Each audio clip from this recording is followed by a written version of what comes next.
やばくないこいつ。やばい、かわいい。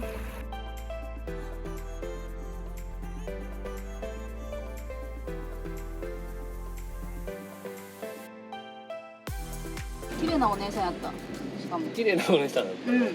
おお、撮り始めるとこういう感じですね。あれ渡って行くのかな。そうのはず。ここから天草。そういうことです。人生初天草。あれそうなんだっけ。そうよ。上天草市。上天草に入ったの。橋無料だったね。うん。ちょっと有料っぽい雰囲気醸し出してたけど。でっかい天草四郎です。この四郎さんはイケメンだね。四郎さんがこっちってやってるお弁当の平井。食べてみたい。味仙も熊本なの。熊本です。これも熊本でおなじみ。豚骨じゃん。いいね。豚骨。そう熊本に来ておりまして、海子実家に2泊ほどしてのんびりしておりまして、俺が五島にいて釣りしてて、なんと僕夢正を釣り上げることができたんです。おめでとうございます。2年間ずっと狙ってたヒラマサを五島で釣りまして、長かったね。カツオ旅チャンネルっていうサブチャンネルで出すんで、ぜひよろしくお願いします。五島から熊本に来て海子実家にしばらくいたと。そして今にでかいね、天草。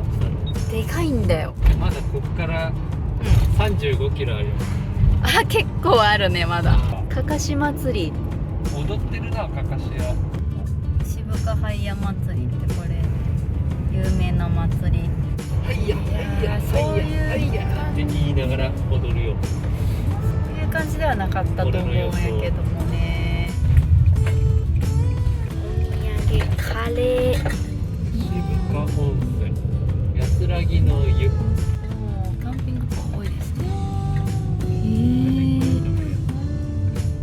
今日は俺はタオルだけでいいや。何もしてないからもうそのままこのままで過ごせる。今日はなんと黄砂が飛んでるらしい。若干目がシパシパするかなという。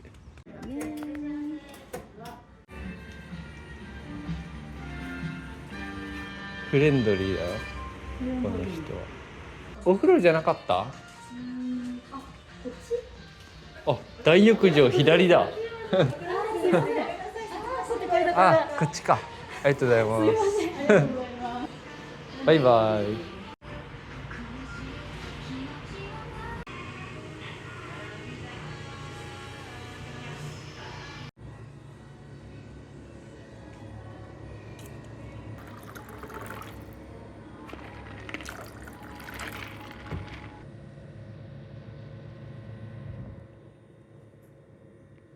卵とこれ白子じゃん。卵だね。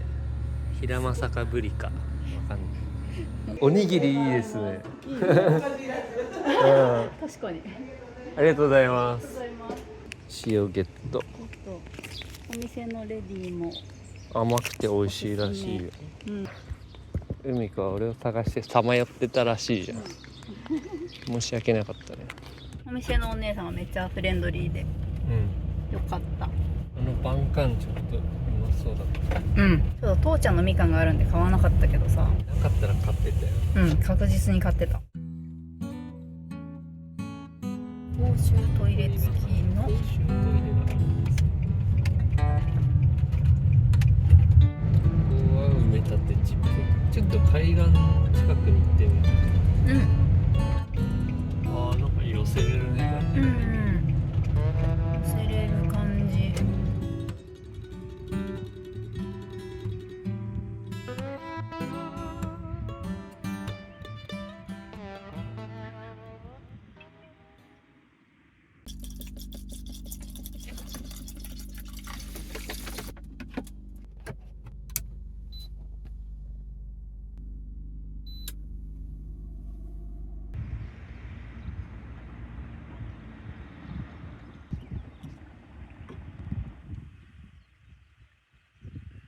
ベイトがいっぱいいる。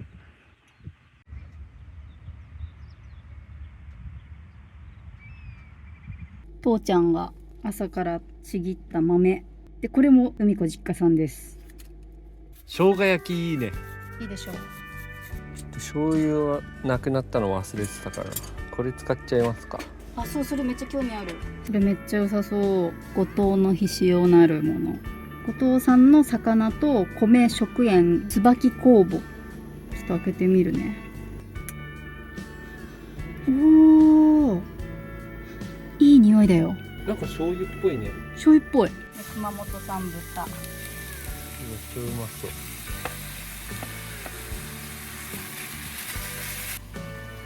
父ちゃんの豆で生姜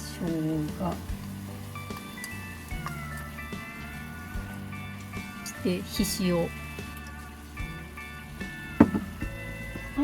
ー、なんか深みのある香りだね。めっちゃ腹減ってきた。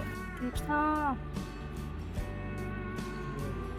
今日はなんかみなぎってるね。いやー、さっきスイーツも食べたしね。ああ、いいよいいよ。いらない？いるいるいる。いただき。どうぞどうぞ。うまい。お、うまい？うん。塩で味をつけた。残念ながらまだビール飲めない。そうだ、ビールと合いそう。もうこの後移動の可能性があるからね。うん、うまっ。脂身ラバーとしてはこういうところを重点的に。なるほど。これ実家産。うん。これも実家産。そう。これは熊本産。イエス。そしてここは熊本。そへしおうまいね。う。美味しい。でこの肉うまい。そう。何の曲だ。地元音楽だね。うん。完売です。うまかった。ごちそうさまです。やばい、覗いてる。あ、隠れた。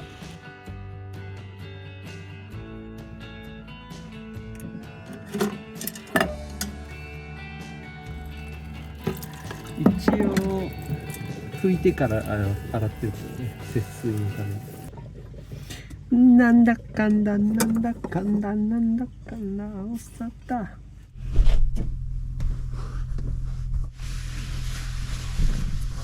おやすみ。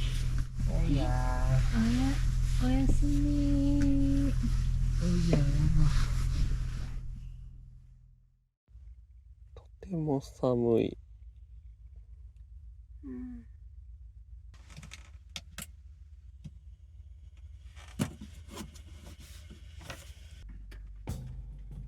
おはおはよ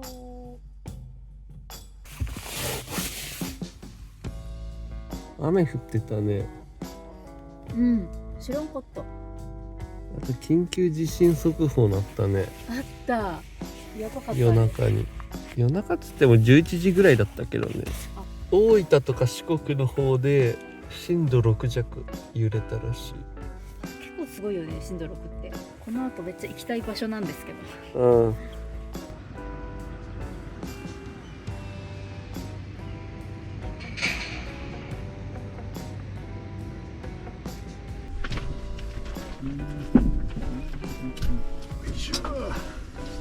あ、取っ手が取れた。はい。なんか生命。大丈夫。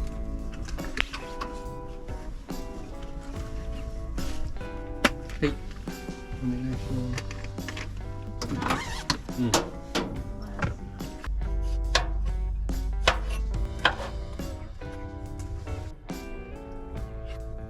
チーズの魅力に気づき始めた。でしょ。今までなんか全然盗まなかった。って言って。そうそう。そうなんだよ。チーズは持ってこそ。ほら。これ、よくない？美味しそう。ピザトースト。ほら。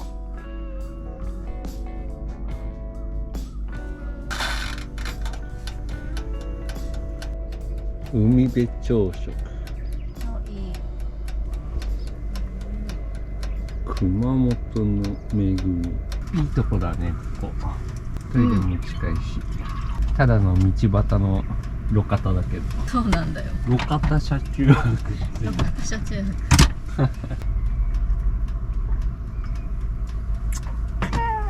釣り人いないわ。堤防。チーズ乗せるとさ、すぐ焦げる。焦げたことに気づかないんだよ。結構こんぐらいでちょうどいい。いいじゃん。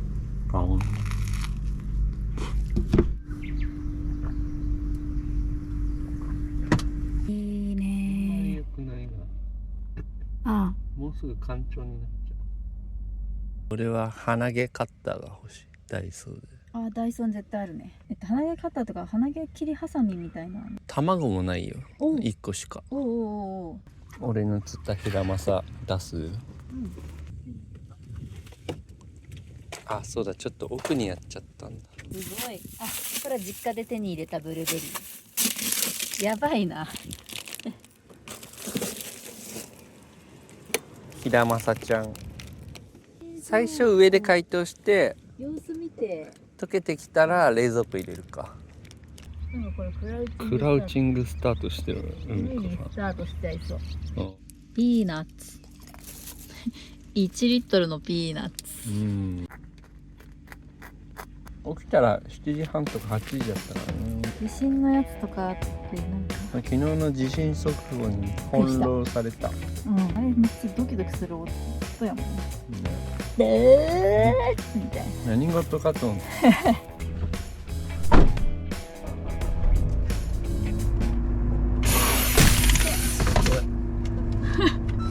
あれだな、もう見えるね。あ、そうそう。そのロッキーの隣の。大型トラックの休憩場所にもなってる。うん。あ、ゲートボール大会だ。なんかかっこいい軍艦みたいなやつ。あ、その横のあれがなくなったね。ああ、本当だ海上保安ね。庁ね。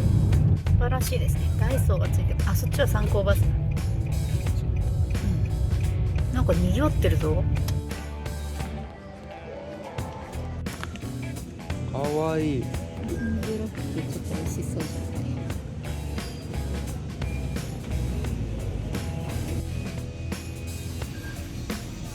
トライアル系列なのか。あ、見た。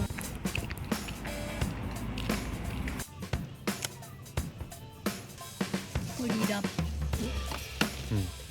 なんかハイヤ祭りが盛り上がってる。ここが中心地か。かな中心地あ、ちょっと桜残ってるよ。少しだけ。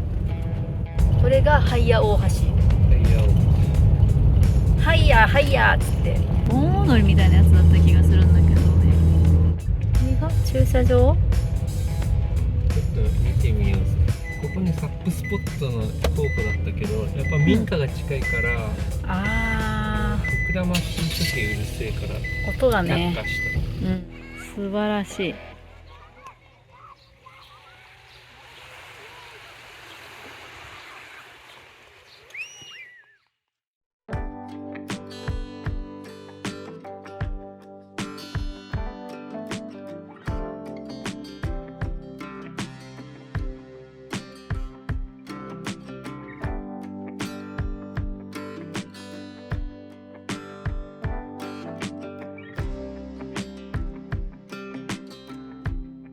の分がどこ？ああ、花火のケツ。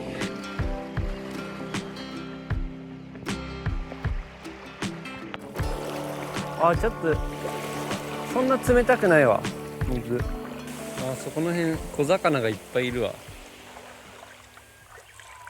この先に超絶綺麗なビーチあるけど。え、マジ歩いて行けるかな。いや、結構遠い。うわうわうわうわうわ、やばいやばいやばい。キャラバンだと結構きつい気がするんだよ。お猫さん通ります。失礼失礼。あ、金玉ついてる。男の子。日本の夕日百選だって。なんか史跡みたいなのがある。烏帽子港跡。烏帽子港跡か。こう何かが取れたのですかね。秘境っぽいとこ来た。そこは入って U タ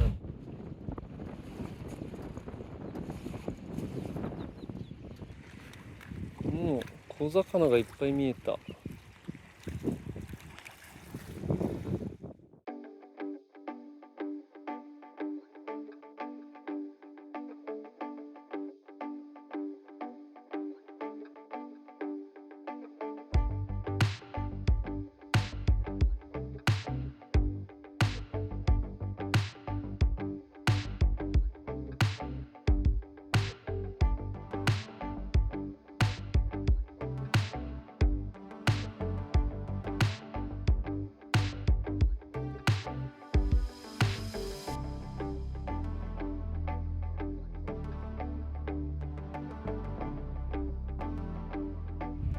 明治30年頃に創業した海底炭鉱跡だから海底に潜るんだよ多分。あそこがやっぱ入り口なんだ。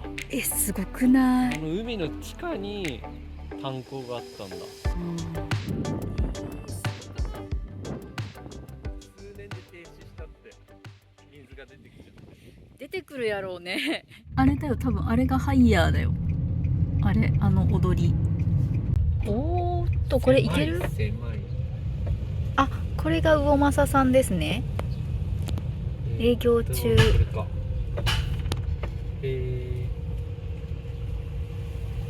魚政さん。あ、島味だねあれ。チャイじゃん。チャイみたいなね。チャイみたいなやついる。ちょっと大きいね。刺身海鮮丼。あ、俺海鮮丼にしよっか。マジか。こんにちは。こんにちは。ちょっと口がね。福ちゃん。福ちゃん。福ちゃんね、張り子にした猫なんですよ。野良子ちゃん。野良猫ちゃん、おまかん猫ちゃん状態。かわいい。なんかすごくなってですね。かわいい。福。福ちゃん。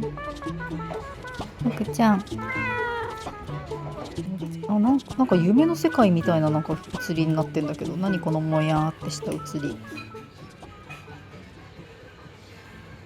ありか。おいこさんなのでね。これがタレになりますので、わさび案外効きますので加減して混ぜてくださいね。はい。あんが入ってる。すごい美味しそう。タレをかけるんだね。ウニ食べたい。タイ。白身タイっぽいね。多分タイ。うまい。ウニください。ウニ。はい。いただきます。白ウニあです。、いいか。タイみたいのが入ってる。うん。猫はそこにいるままある。うん。手袋中。煮付けもついてるんだよ。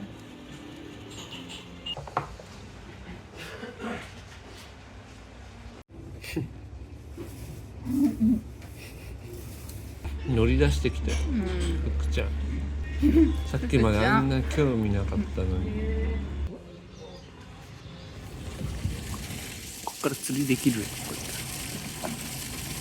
ごめんね。帰るぜ。あ、なんか爪で掴んでる。マジ。爪で掴まれてる。ロックオンされてる。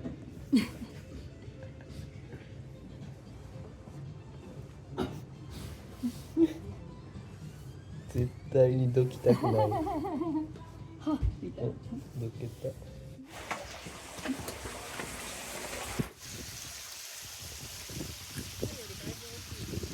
でかいね。チャイ。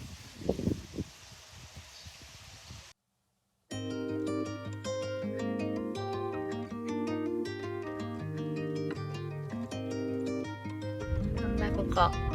謎の車中泊スポット。トイレもあってね。そこでも水深ある。あるある。てかここさ、ガチ泳ぎスポットでもあるよ。ある。そしてなんとトイレ付きだからね。結構綺麗、新しくね、それ。すごい雰囲気じゃないここ。ね。ここ入り江の一番奥なんだけど。サップを出すところが。出れるかなと思ってね、ちょっと怪しい。ここはね、こう降りてってここで出港可能と見た。今日はやんないけど風強くて。ここで出港できたらだってもう最高じゃない？この入り江出たところもかなりいいぞ。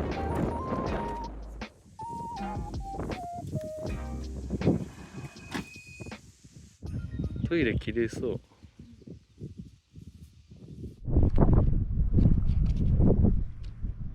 これで300円。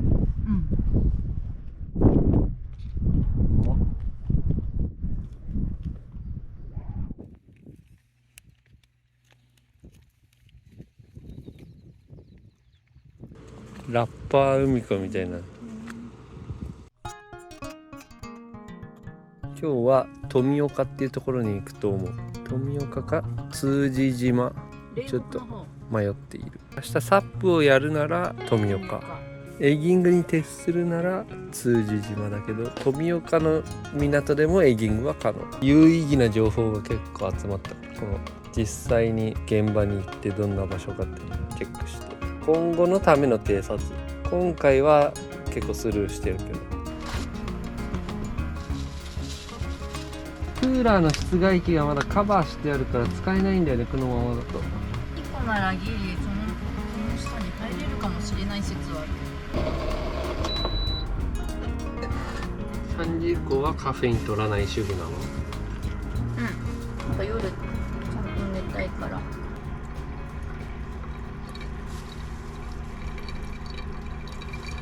乾杯。乾杯。乾杯。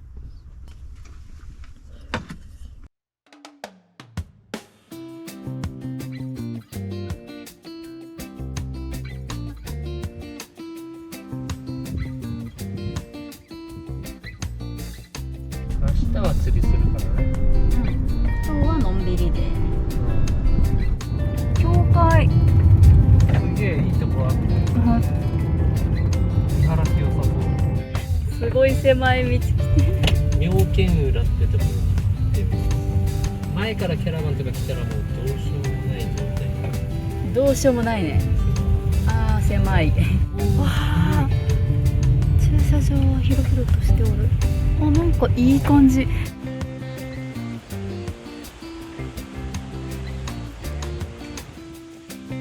っちゃいいじゃんここ。今風波入ってるけど穏やかだったら相当いいよ。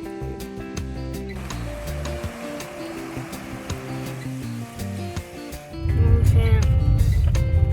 駐車場はどこがいいね。下田温泉センター。おお。海猫食堂っていうのがちょっとうまそうな。美味しそうだったよね。ここ神社がある。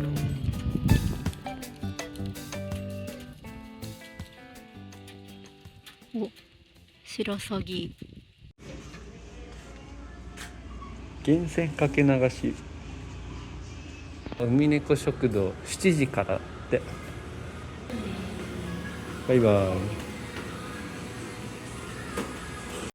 トリウム、炭酸水素塩化物質。こんなのもあった。公衆浴場すら別にあるんだ。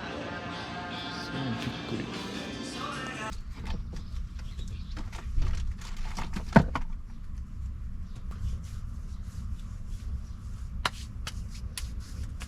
気持ちよかったね。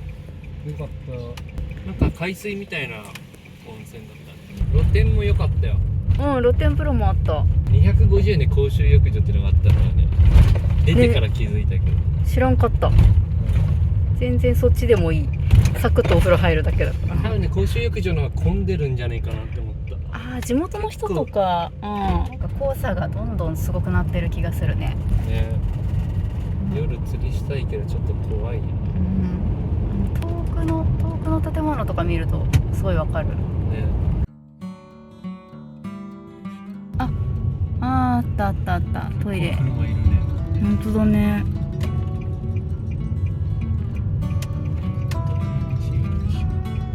歓迎富岡海水浴場。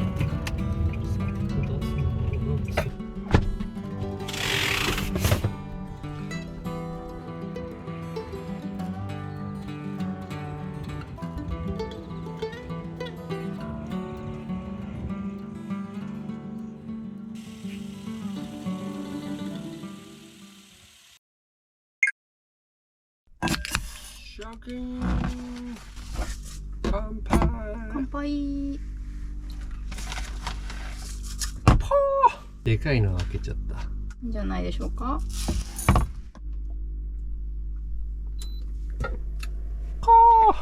森の都熊本で生産したということで、森の熊さんの森の熊、森の熊さん。マサしゃぶ？そ俺が釣ったヒラマサのしゃぶしゃぶ？う、俺が釣ったヒラ俺マサが釣っのヒラマサのしゃぶしゃぶ。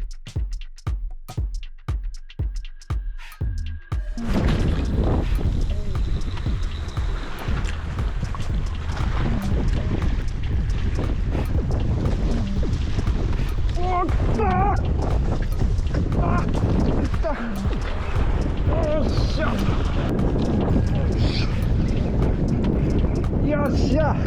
よし。マサだ。これ驚愕でしょ。これで4分の1ミリ。綺麗やね。俺の半身食うか。うん。マサしゃぶいいね。なんかアングラーズにコメントでしゃぶしゃぶがうまいよって来てた。おお、ぜひぜひ。なんだこれ。うまっ。めっちゃうまいこれ。私正直さ、ヒラマサさ、釣りでもてはやされてるだけで味はそんなんじゃないんでしょって正直思ってたんよ。そんな感じした。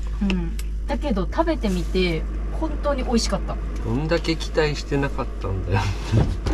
ちょっと失礼だ話ではよね。ありますけど。そのしゃぶっていうのがうまそう。ね。ビールと最高に合うわ。なんか昆布は明日サップだね。もう明日のサップにしよう。俺もう酒飲んじゃったし、もうめんどくさしいいや。なんか黄砂すげえじゃん外。よし、これはだしはなんか昆布はして皮を入れて、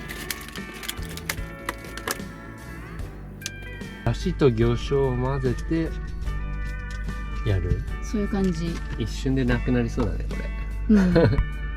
そんな予感。ちょいマサを一つずつお取りください。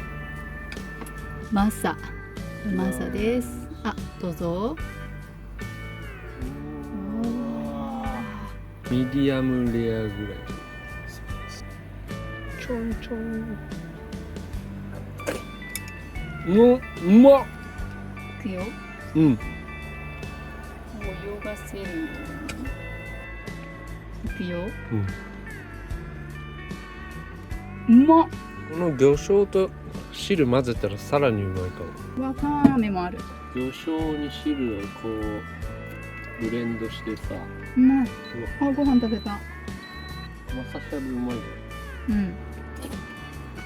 うん。うまっ。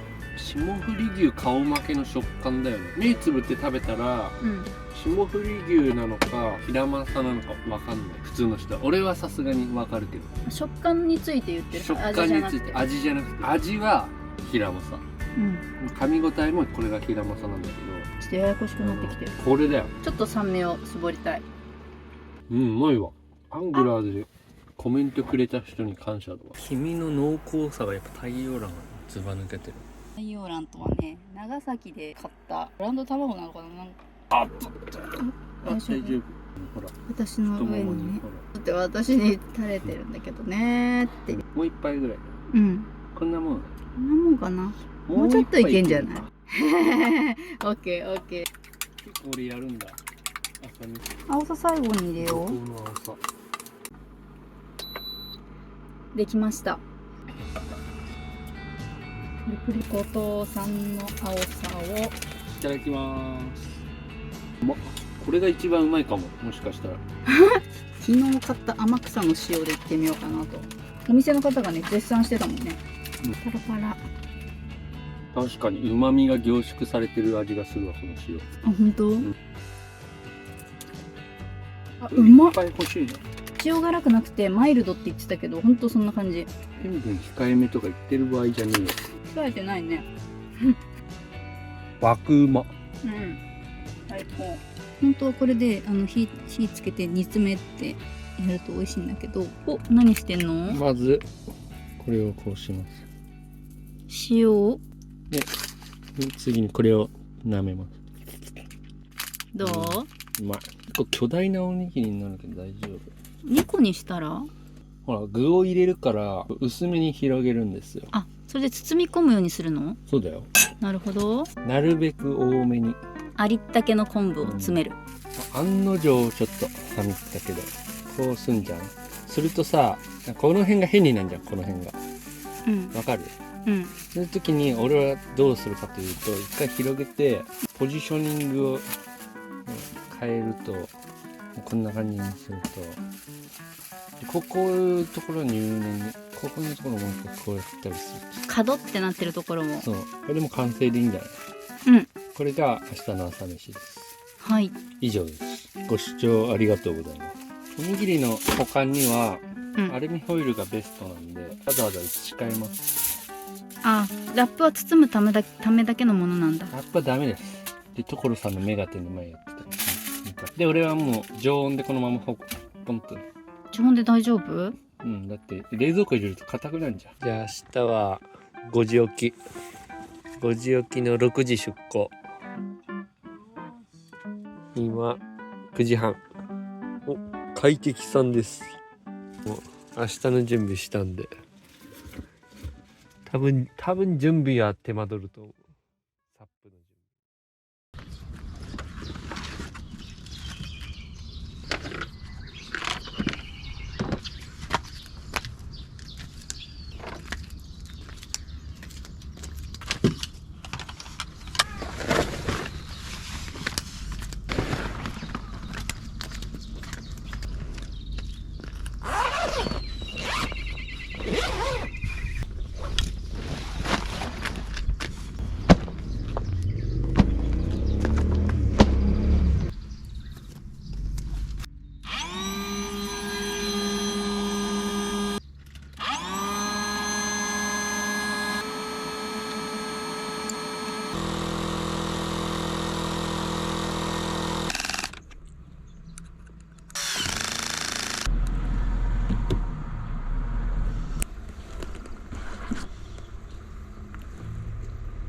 備。OK。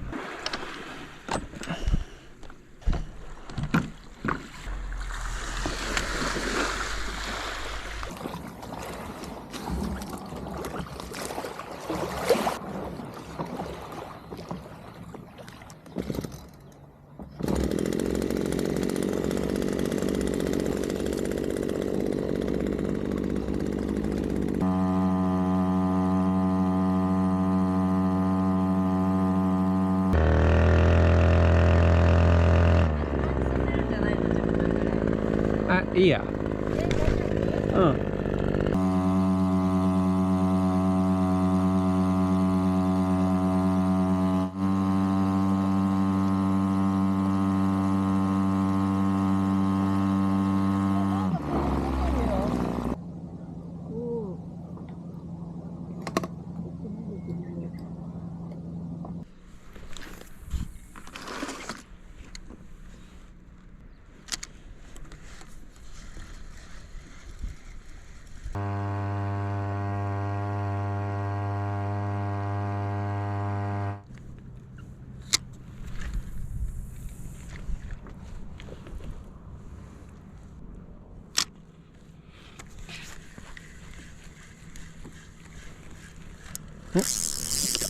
来た。なんだ？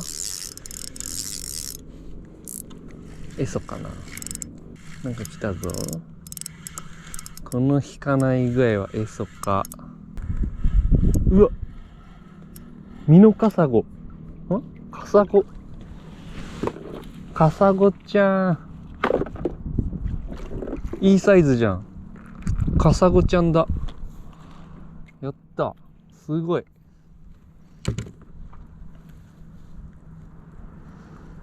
カサゴちゃん。20センチあるね。やった。イエー。かわいい。カサゴちゃん来た。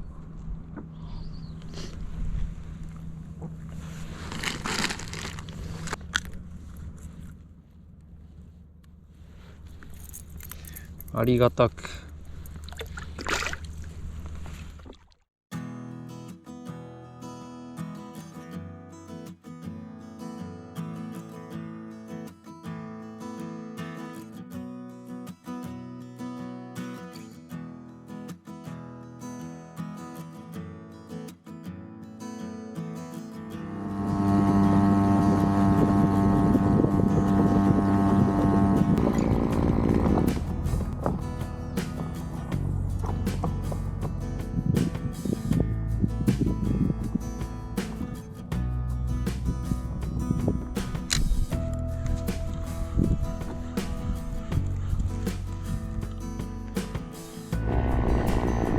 なんかさ、風が意外と強いんだよね。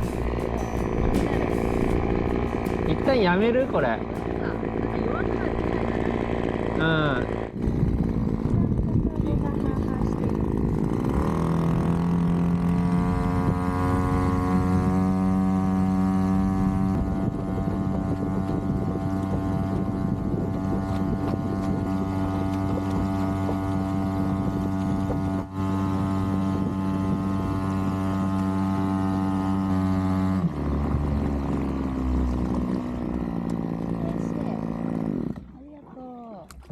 あ、ここは風穏やかでも海の上は全然違うね。結構でかくない？ 20 センチ、25センチぐらいある。かわいい。うん、超かわいいんだよなこいつ。やばい。ちょっとにしたい。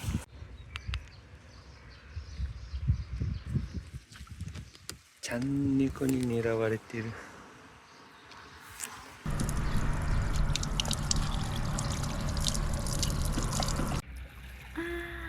こいつ閉めんのかわいそうなの。かわいそう、かわいすぎてかわいそう。逃がす？え？確かなんか可愛くね。に。かわいい、やばくないこいつ。やばい、かわいい。ほんまにかわいい。可愛すぎんだけど。で、心を鬼にして閉めるか。うん。いや、食べたらうまいよ。食べたら食べようかとてもうまいよ。うん。なんか今更ながらちょっと風が落ち着いてきてる気がするんだけど。うん、でこれからますます落ち着くと。いやね、もうちょっとゆっくり出発すればよかったのかな。カニ食ってるこいつ。カニも食べるんだ、面白い。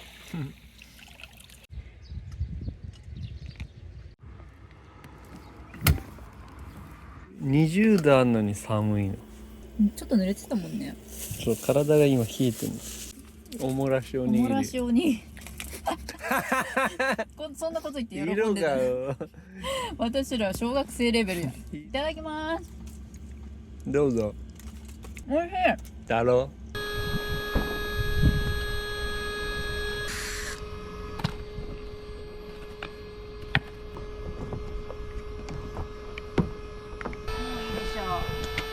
もういいと思う。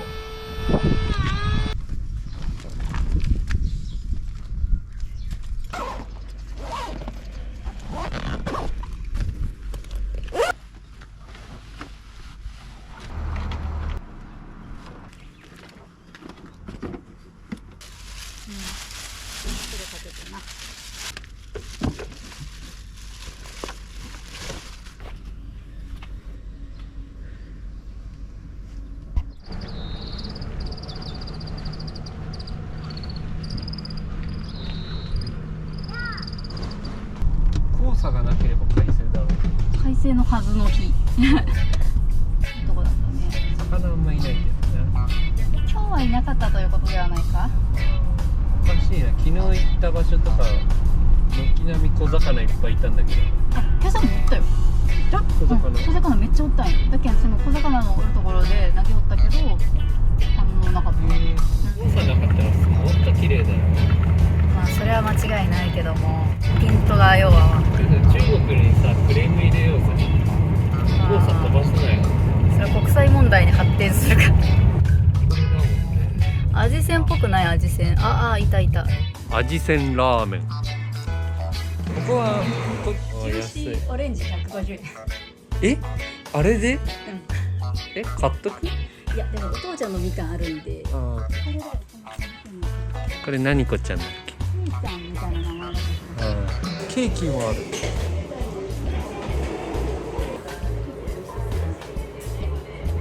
ちょっと8番ラーメンの空気感じるよ。味仙ラーメン確かフランチャイズだから結構なんか自由。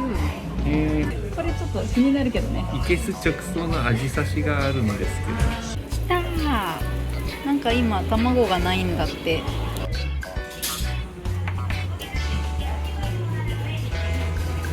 まそうじゃん。いただきます。いただきますね。ちょっと嬉しい。すごい。行ったら出てくるパターン。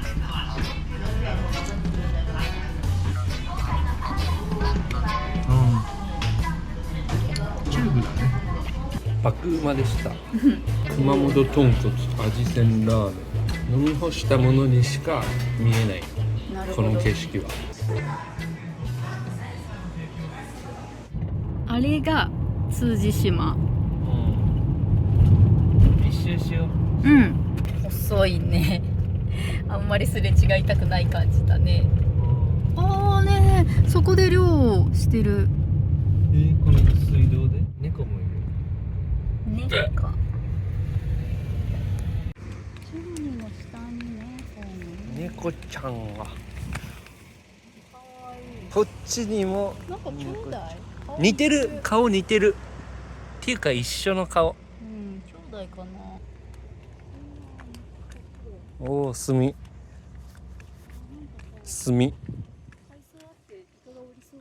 海藻ある？ほら、海藻ある。あー、あるね。広。わーおすごい。いっぱい。大量。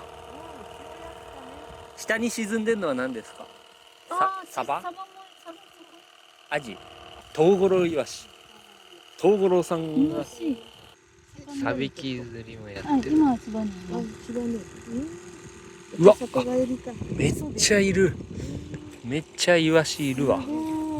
これサビキ釣りしたら一撃でイカがイワシの群れに紛れてる。イカがイワシに紛れ食ってんだろうな。イカのメッカという割に炭は少ないぞ。入りまーす。それとかまだ濡れてね。これはもう昨日今日で釣れた。さゆりんだった美味しいと思う。ああ、さゆりに似てるんだ。さゆり食べみたいよ。ああ、久しぶり。あ、猫が。猫が。あ、持ってった。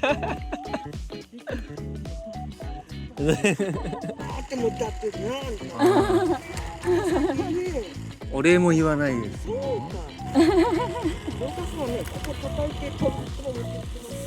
そんな賢いんですよね、この子たちは。美猫だね。行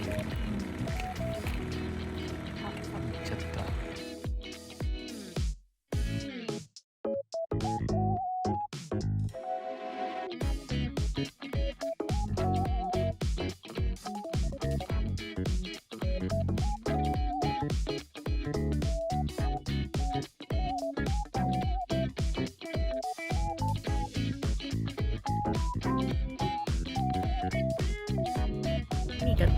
沖縄みたいなイメージでした。沖縄みたい。ひたすら海が綺麗。途中に温泉もあったね、真ん中ら辺に。あった。完璧。海沿いの道は狭い。狭いね。軽自動車専用。あれ。イルカセンターなる道の駅。お？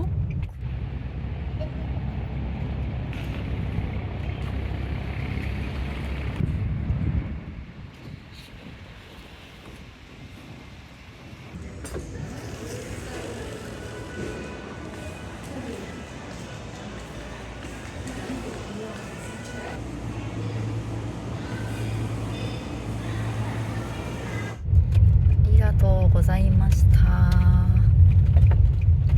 長居してしまっ口の津見えますね。た。島原半うん、近いやっぱり。島。でも頑張れば泳いでいけるよね、これね。いやー、きついでしょ。それはきついでしょ。着きました。着いた。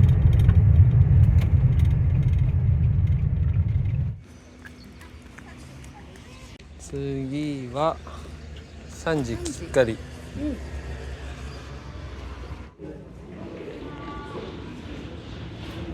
めっちゃいいじゃんこれ。大きさ的にも砥石が有名って言ってたよね。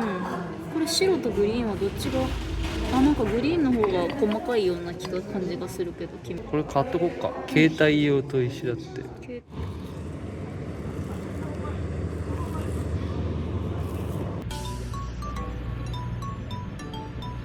もう着いた。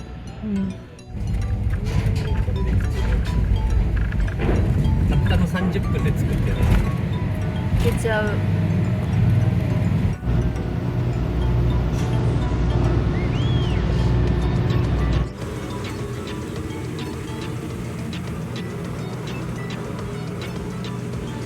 大規模な撮影が始まるよねあれね。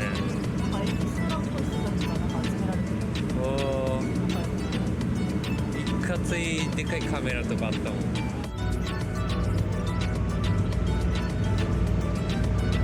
イルカに惹かれたサンタが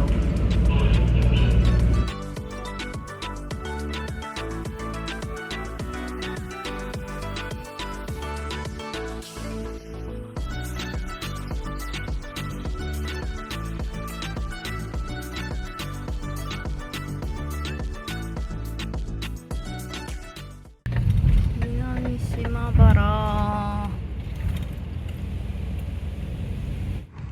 俺らのジョイフルがガラガラやん。いいよ。これちょっと気になってたな。こっちにしよう。チョコレートソース。炭酸水。今日の夕食に備えていやいやいや、ウォーミングアップしといて。ボラの刺身は初めて。初めて。俺もあんまり食ったことない。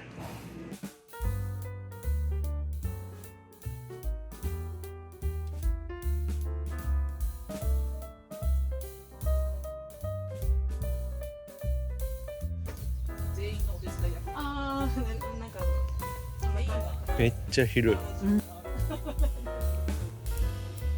うまいやん。甘い。キャラ濃い人たち。うん。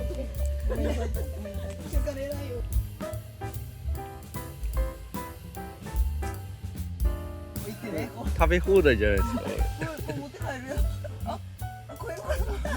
持って帰る。なんか楽しいねこれ。今日最大のイチゴ見つけた。うめっちゃ食べてる。ん。こう食ってなんか海の近くだからかけ水自然に塩分が混ざっててね。あ塩いちごじゃなくて塩トマトとかなんとかってこうテレビで言ってるようなあれじゃない。あ。はその結局ストレスがって甘み糖度が乗るらしいのよ。い。うんうん。へえ。取りまくった。たらふく食べられる。無限いちごおやつ。真空パックするやつとかちょっと試してみああ。そうですね。そういいで。ですすね。買った朝収穫して夜はパック詰めでまた食べるわけですね。エブリバディ。エブリバディ5年親じゃなんて言うのかな。シュクちゃんっていう。自分で作ってね。これ全農のやつに言ってから、だいたいこれが県の、これが夢の花で、これが恋実りっていうね。ああ。で、まあ、今日食べたやつこれ。そうそうそうそう。これ車に貼ってそうそうそうそう走るんですか。そうそう、ここに。ああ、マグネット式なんですね。いいですねで、。これを娘が作って。ああ、可愛い。絶景。これ苗床ね。あ苗を作って苗ってああいうふうにランナーっていうかこう伸びていってるやろ。はいあれの伸びたところにまたポットが入れたらそこにつくとさね。あ。うん。見てみて。カルエリさん貼ってある。どこの？すごい。あ、カルエリのカルエリの。カルエリのって一人なんか危ない。ありがとうございます。めっちゃ綺麗。いただきます。その奥に帆船みたいなの見えるところの裏あたりがうちの家。で、あれは天草っすよね。あれ天草。ちっか。間は開けてください。でそれで連続1時間までです。大事だってこれ。それで石棒のね結構コーティングされるような感じで、ああ。なんかすでになんかなってます確かにコーティングされてる。ちゃんとしたレモンバー自分で絞ってあれしてます。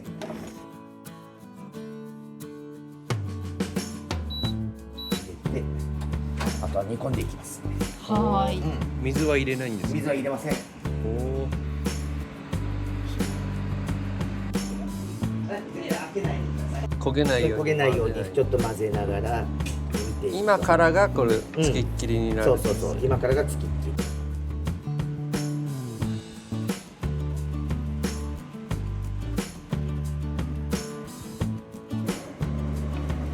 ほぼ完成。完成。箱みたいな。こうやるんですか。こういう。へえ。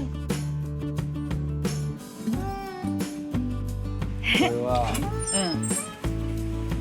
うん。おお、ピザ。体が鎮座しとる。奥が火力が強いから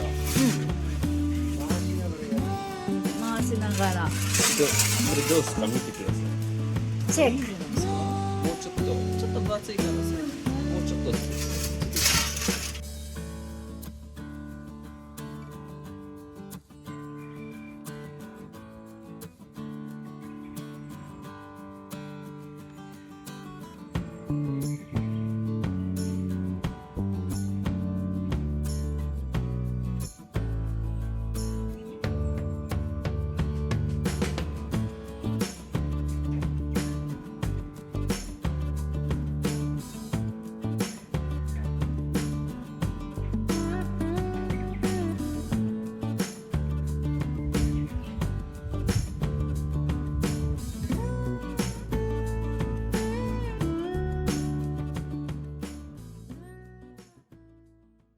は皮をやっちゃゴリゴリ残しとってさね。ああ、うん。これは田中さんが作ったやつ。本当だ。バター、蜂蜜、粉。あ、それに牛乳を入れるんですね。なるほど。マニュアルの軽トラ。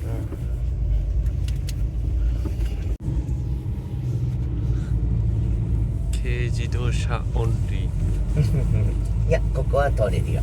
普通車も。ー。いや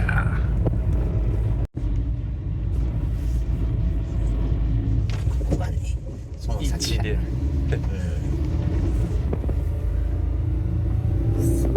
うわー、これか。あー、すげえ道。うわ、ねあえ。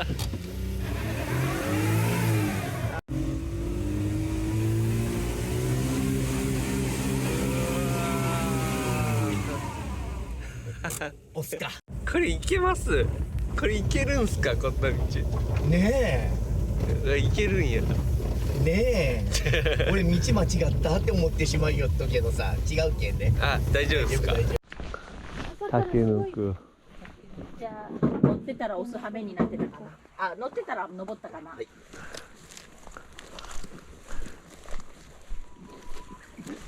ほら、教えとってくれればうちによくあれ連れてきてよかったよ。こうそっとるけん、この辺りは、これ下はありますね。この辺りを、このぐらいだこの辺。そのくらいで、あ土の下から。これ同じとこつくの難しい。かよね。狙いの定め方が。うお。取れた。ああ、残念。上から行ったけど。理想はこの辺から来てる。ああ、はい。オッケー、全然よかよか。これ当たれば意外と入るんですね。よし。よし、いいぞ。取った後は埋めとる。埋めて踏んで。お、いった。これうまくね。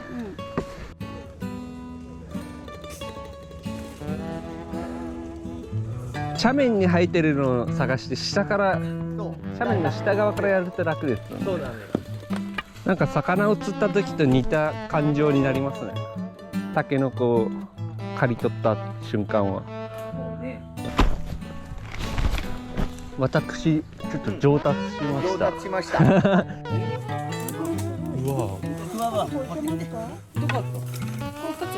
あ、これもあります。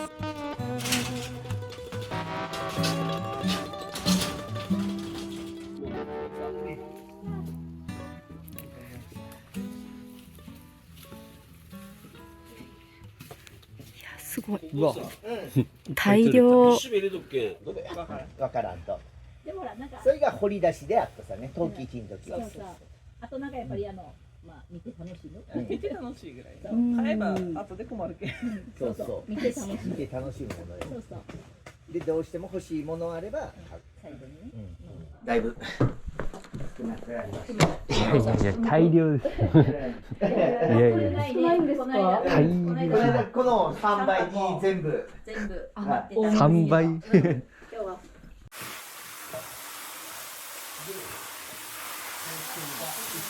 回ね。もう一個持ってきます。もうめんどくさかけ半分に切るんです。もうこの辺は落としておかけ。ここをこんな感じで取ってやればこうやって取れるけん。中からこの中だけ。出てきたやつをでこの辺とかもあれしてるけん。この辺あおった。火を取ってそうそうでこっちに放り投げればいい。先に入れる。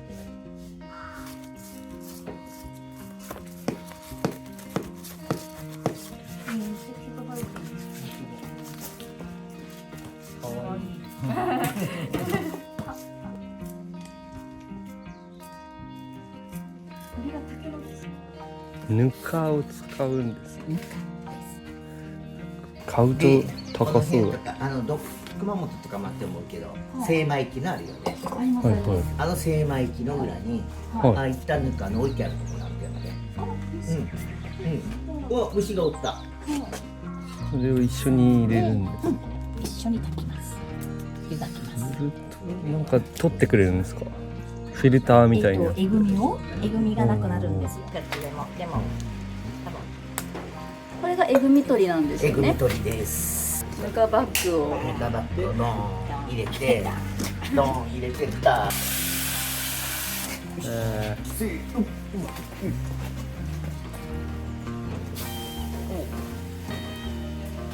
ゃんと水平になってる。おーいい感じですね。火の番をしながらどのぐらい炊くんですか。 1時間以上。おお温度もうちょっと増やしますですね。つまようじじゃなくて、うちがいつもするやつ。千枚通しに竹のたこ焼きの。あれでちょっと柔らかいのはなかなか焦げそうそうだよね。あ、でも意外と焦げる。お先に。結構ね、燃えとる。あ、でも渋みがでも渋みやっぱある後からなんか、後からすごい勢いで渋みが、衝撃ですねこれ。まだ8時40分。 8時40分。俺もう昼ぐらいかと思ったあるある。朝早朝釣りして帰ったら朝まだ8時とか7時。そのパターンと一緒。釣りと一緒だな、タケノコ掘りは。一緒です。鮮度が命。だからもう火が消えるぐらい吹きこぼれます。また強くなった。そうなるとローラーやったらすぐはいかないけん、ちょっとずつしか。その実と可愛い。これなんかちょっと白かね。ちょっと白かね。うん。だよね、材料は。うん。弁当もする。めっちゃいいよ。出てた。あ、出てきた。すごい。あ、ムーミンのミトンなんですね。可愛いです。はこの辺とか。おお、刺さるすごいすごい。こんな柔らかくなるんです。あ、プニプニいいでしょう。おおおお。これも火は止まって自然冷却中。カフェに向かい中。これやっとおしゃれにしとる。わあ、おしゃれ。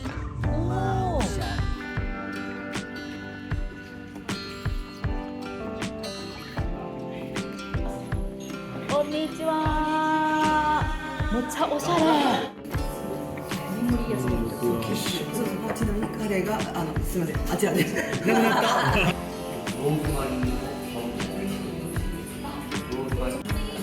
可愛い。お水を入れますね。ありがとうございます。すごい美味しそう。うわ、野菜もりもりや。野菜のドレッシング。かけてもつけてもいいんで、カレーはしかけない。加減が。今日頑張ってきました。湯がいてきたんです。朝から掘りに行って。いただきます。綺麗。綺麗。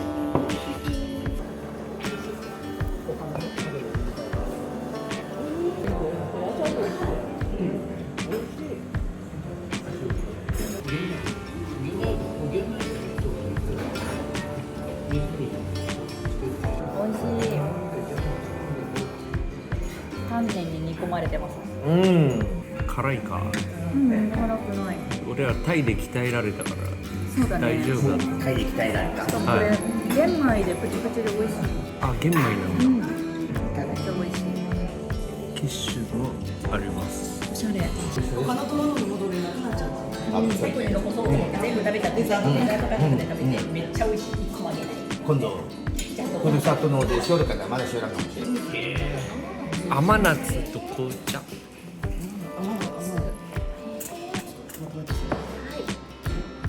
美味しい。本当だ。うちのおし的な。あ、うまい。ね。なんか目つぶってたら絶対これ柑橘系を食べてるみたいな。質がどっち？トイレまで行けちゃって。全員田中さんの知り合いで盛り上がりまくってる。おお。懐かしの。俺らのなんだっけ、車中泊スポット。車中泊を忘れ。お墓ビューのサップができる。波があればサーフィンもできる。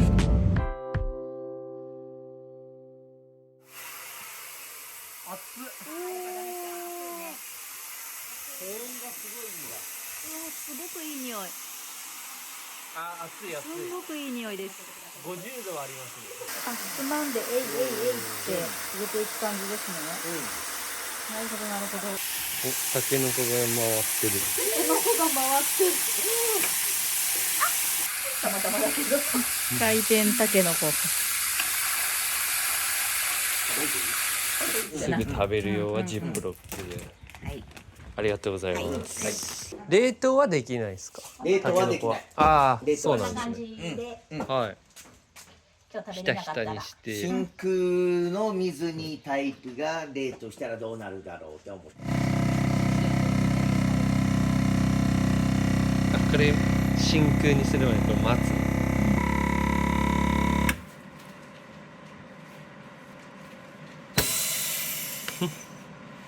完成。朝どれ朝茹で真空パックタケノコ。我々はプロフェッショナルの領域に到達しました。初日にして。あれだ。ちょっと奥まってた。パロス。パロス。意外と年季の入った建物。うん。ワッツ入ってる。パロス。パロス。バルス。パルス。バルス。本日の食材を買ってからですね。魚、 3割引き。ブダイ。今日食べるんだったら全然いいよね。爆安だよ。もうさここにもボラの刺身がある。もしかして結構一般的？でもブダイ食べたことないな。したいな。ブダイで行きましょう。行きません？地元産の椎茸爆安。牛乳は島原牛乳だよね。これ地元産の鶏。うん。ローカルスーパー。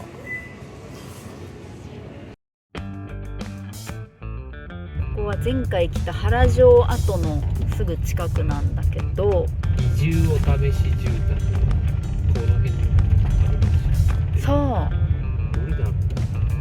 変だよそね。の駐車場の目の前だ。この白いやつか。うんうんうん。これだか。すごい。マジか。めっちゃ一戸建てのちゃんとした家。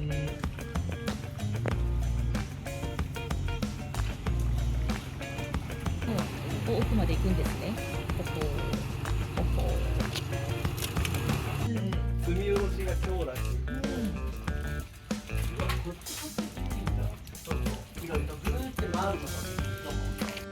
小屋がついてる。うん。井戸があるんですね。いろいろあるけど、多分繰り返しすればおお出れ。ると思うけど。お世話になります。はい。まずはどうぞ。おお。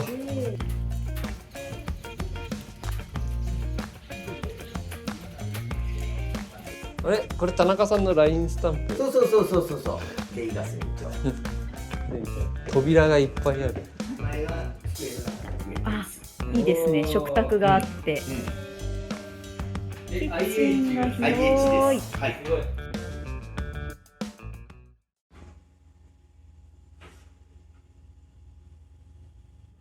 海子の元来を予測してこのピーナッツを持ってきた。うんそうさすが。とりあえず食ったら治り石をうんちょっと入れて、うん1.5ってのがないけど、朝どれ朝茹でのたけのこ絶対うまいよね。炊飯器もついてたね。米、白米。快速で全然島原鶏使ってみる。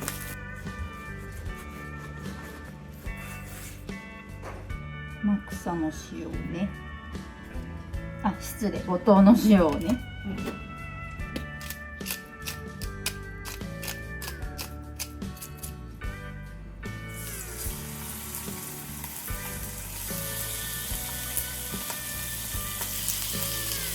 ローズマリー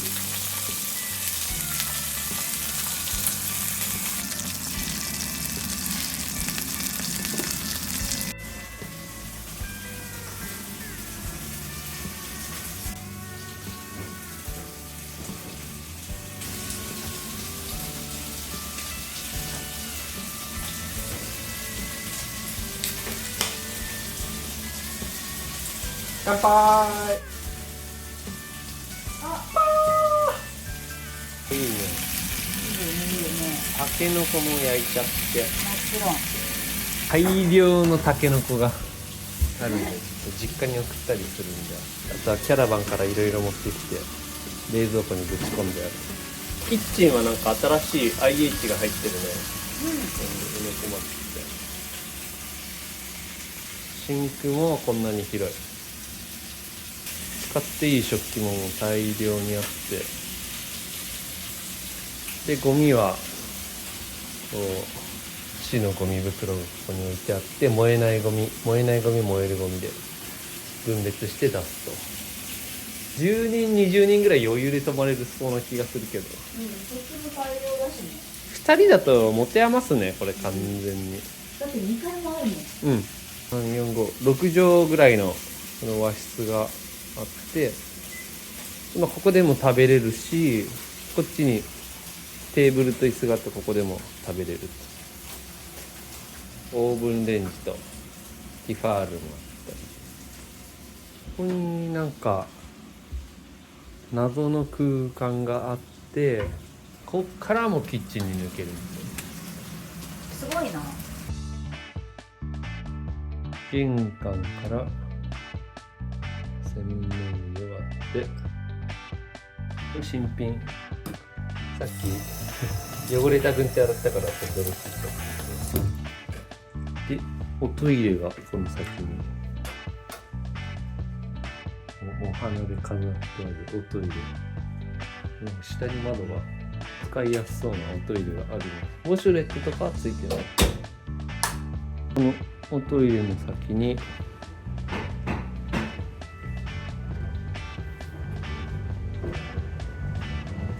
風呂場で、風呂場の手前に洗濯機。これ洗剤は使っていいらしいです。お風呂さっき洗いまして、十分すぎる広さのお風呂があって、シャンプーとかも置いてあるの一応持ってきているけど、で廊下をさらに進むとさっきのキッチン、リビング、ダイニングがあると。で廊下を突き当たって右側が和室。ここに布団がある。この敷布団は使っていいんだけど、このシーツを使うとクリーニング代は後で請求されるらしいです。和室がこれ何畳 ?12345 6畳の、ここで6畳の和室で、もう一個隣に6畳の和室でつけちゃう。でこうぐるっと回ると玄関になるほど。玄関からこう行ってこう和室に入ることもできると。でこっち側は駐車場ビュー。広大なところも、あ、ここに洗濯物干したりできるんだ。これがスイッチ。これで1階は全部かな。こっち側は、原城温泉マサゴ。日帰り入浴もできる温泉宿。ここに掃除用具が入ってて、帰る前にこの掃除機とかクイックルワイパーで掃除をして帰っててくださいと。出るときはなんか担当者の人にまた連絡をする必要があるらしいです。ちょっと2階はご飯食べた後で探検しに行きましょう。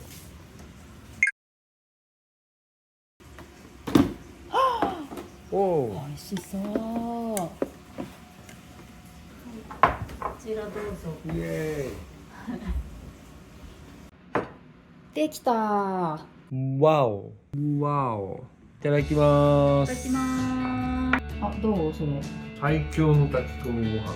うめえ。これも絶対うめえんだ。お、こっちの方がうまい。あ、これ本当。超うまい。これやばい。じゃーん。このタケノコうめえ。あ、本当美味しいねこ。れ爆うまいやね。えぐみがない。何味？魚醤？うん、塩コショウで。本当シンプルにいこうと思って。ローズマリーで香りもついてる。鶏肉もめっちゃ美味しい。ジューシー。めっちゃジューシーな。鶏肉もうまい。南島原の鶏肉。うまっ。めっちゃ美味しいよね。めっちゃうまいね。何やこれ。 233円とうまい。これ恐るべしうまさだよ。このブダイ。ちなみにさ、このトマトさ、ハリエリさんからいただいたトマト。うん。これも美味しい。明日はなんとハルさんが空き家を案内してくれる。そう、超楽しみ。あと移住してきた方の家も見せてもらったりとかね。うまい。うまい。うまい。ただ特にうまい。これやばい。語彙がもうないです。あ、このシンプルさが多分いいんだよ。元がうまいから。もう本当にうまい。衝撃のうまさ。タケノコステーキ。だけどめっちゃ柔らかいんだよ。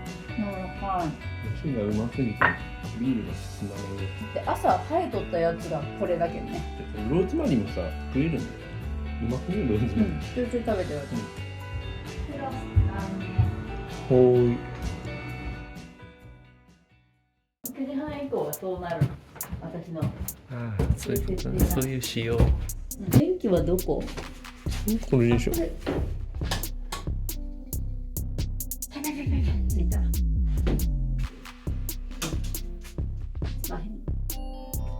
ここに何があるか。飛んだ。なんもない。なんもない。大人数の時は2回も活用するといっぱい寝れると。開けさせていただきます。どんな感じかまず見たい。オムリシュープって書いてあるのはあったと思うんだけど、それでいいと思うんだけど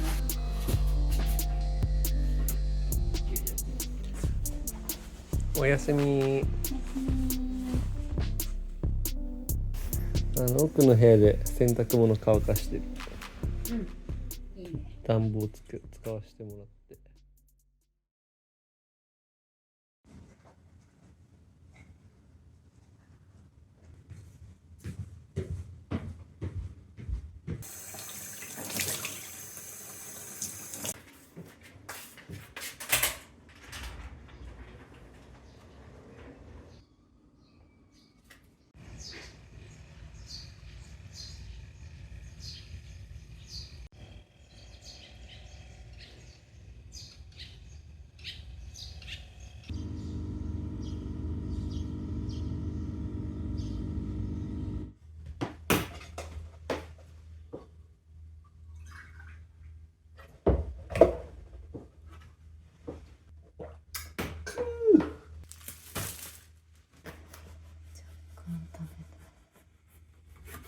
あ、下が太くなっちゃったね。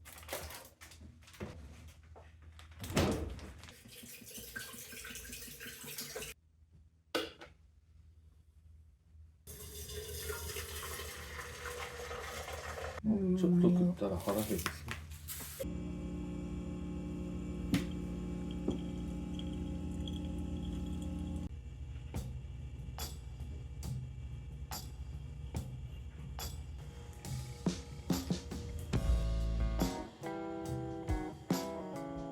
全て田中さんにお膳立てしてもらった上で、俺が作ったありがとうございます。ありがとうございます。パンも田中さんいただきます。こんなに手作りのパンは初めて。パンからジャムから全て。文化的には島原で移住はどう？まず実家が近くなるんで、それはめっちゃいい。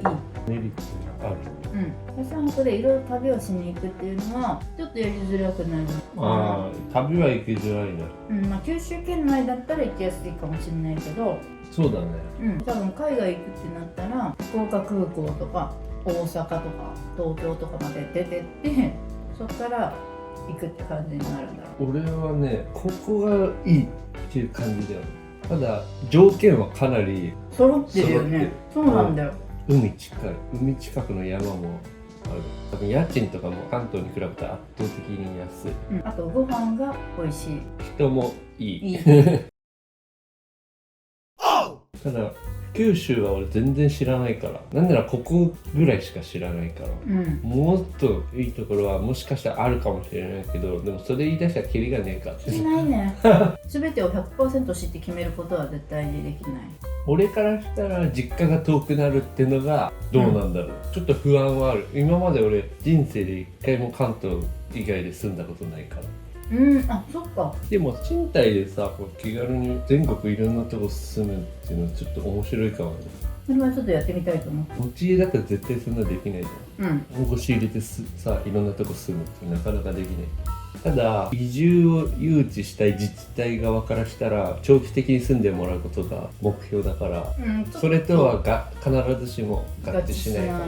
まあでもそのいろんな経験を得て定住先を決めるっていうのを最終目標がある前提だから、まあ私たちにとってはそういう目的があってやってること。そもそも定住するのかとか、まだ断固たる決定はしてないんだけど、いろんな選択肢がいろんな選択肢がまだねあってもどんどん変わってるから、考え方もね、考え方がそこを見極めていかなきゃいけないです。そういうことを判断するいい経験になってる。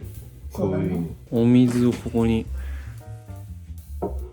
変えるとね、いいことがあるらしいよ。あ、2つも。そう、こっちにも神棚があって、これもう変えたやつ。ここぜひ神棚の水を変えてみてくださいって書いてある。いい感じですよね。昔の殿様道路って言われてた。これまたキャラバンでは通りにくそうな道ですね。お家がここが畑になるんだ。畑できる。めちゃめちゃ草向いてないけど。それみょうがなんですか？これはみょうがです。みょうがは半日陰がいいらしくて、ここちょうど日陰になるんですよ。何ですかこれは？これでも結構ね、亀がある。何使ってた？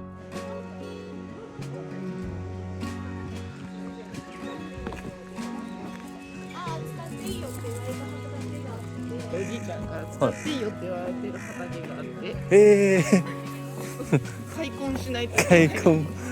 深いね。うわ、最高じゃないですか。草刈り機とかで。いやでもそれもないです。なんかホームセンターでレンタルとかできます確か。こっちできる。こっちはわかんないですけど。できなさそう。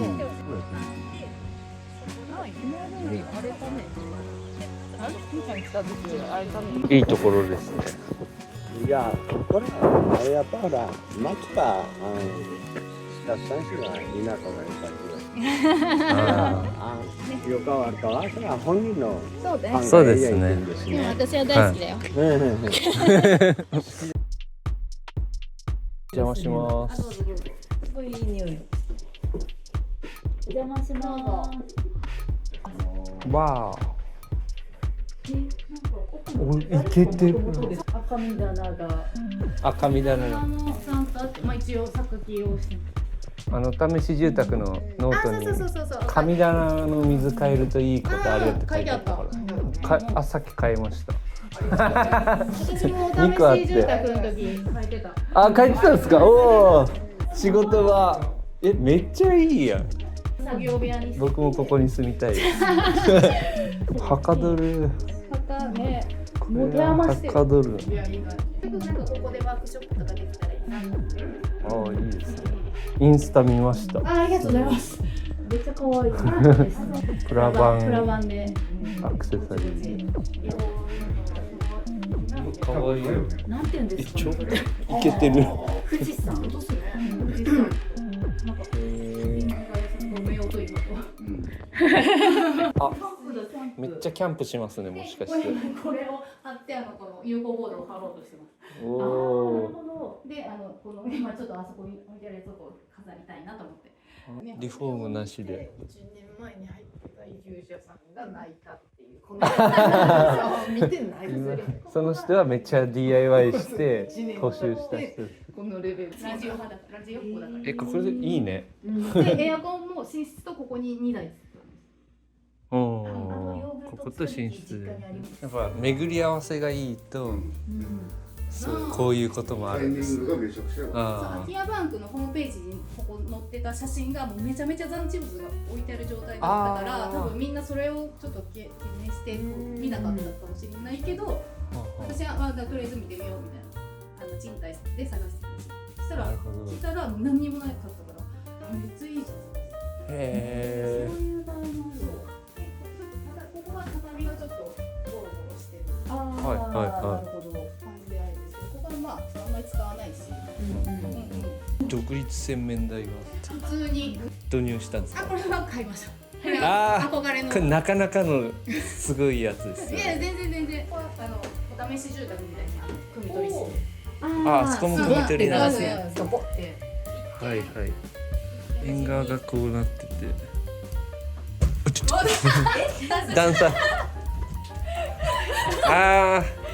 ここもおくつろぎスペースヘリノックス置いてここ庭見ながらお父さんが今 DIY 中お隣さんはつながってるんですけどなんか昔なんかその親戚関係だったみたいな昔ってか親戚関係らしくてそうつながってるんですけど庭の手入れとかそうお家のメンテナンス程度にたまに来る感じたま来たうちもこれです浜北ですわこれの青いや本当ですね私紙パックのやつですつうちは紙パックじゃないじゃない布で洗えるやつみたいな急なんでちょっと爆速具合がバス具合がで2階っていうかなんか何みたいななんかロフトみたいだねでもうわ秘密基地そうワクワク感がこれいいこれ何みたいなすごいこの針もそのままじゃあほぼ平屋なんですね多分2階なんかドアあるそうなんか裏側感がそう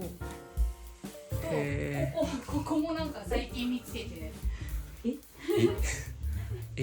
なんか謎の洗面器があるという洗面器これ遺跡じゃない謎のなんか遺跡っぽいんですよすごい何これすごくないですかなんか作ってたんかなと思ってこの作業部屋にしてたのかなんかなんかよくわかんないですけどなんかここ防いだっぽいですよね、 2階からの眺めそうもうなかなかいやこっから海見える微妙海見えますねあそこ微に妙に見える有明海が本当だそうこの家用意いいねこれでだってしかもなんだっけ3万5千円って言ってました4万円を値切って値切って交渉可能いやー3万5千円雨漏かりもしてないしここはすぐに見つけたんですか来てそのお試し住宅に私、はい5日間滞在して、はいで1日6件ぐらい物件見たかなと思ってでここがもうダントツやったよね、よくてもう一個迷ってたところがあったんだよねそうそうなんだけどすんげえ広くて、今思うと絶対こっちの方が良かった、なんかあとひっそり感が良かったんですよねあと離れあんまりご近所付き合いとかちょっとできないかなってすごい不安だったから、でここはいいけどでもギュッてしてるからお隣さんとかなるほどピンかけてでどっちも値段家賃交渉したら、こっちが下がって向こうそっちの方は下がらんかった、そうそうそうこの状態だったら絶対に次見た人絶対ここがいいと思うと思って、もう決めたり名古屋に帰ってすぐもう仕事辞めますって言って早いスピード感すごかったよね私これ結構決まらない人が結構いて、はいそれがやっぱスピード感があるのかないかだあとー決めますみたいな、ちょっと考えますかみたいなのだと他の人が次見て気に入ったら決めちゃいますもいいとんね。ころはおい実際その気にしてたこの近所のしがらみみたいのはどうだったんですか？多分思ってたよりライトです。話しやすいおじいちゃんだった。優しい。多分興味があるんだと思う。名古屋から一人で来てみたいな、うんうんどういう子かなっていう感じですごいいっぱい聞かれるけど、なんか悪意はまあないし、定番の質問がねあるってね、とか来た何してこっちで何してるの、なんでここ来た。確かに思いますよね。自分が向こうの立場だったらって思うから思うね。結婚してるのって、なんで大場紹介してやる。ねニンニクもらえるって。え、マジ？ニンニク？ニンニク少女なんで。僕ニンニク大好きです。マジで？はい。タケノコいっぱい置いといたんで持ってってください。行ったの？行きました。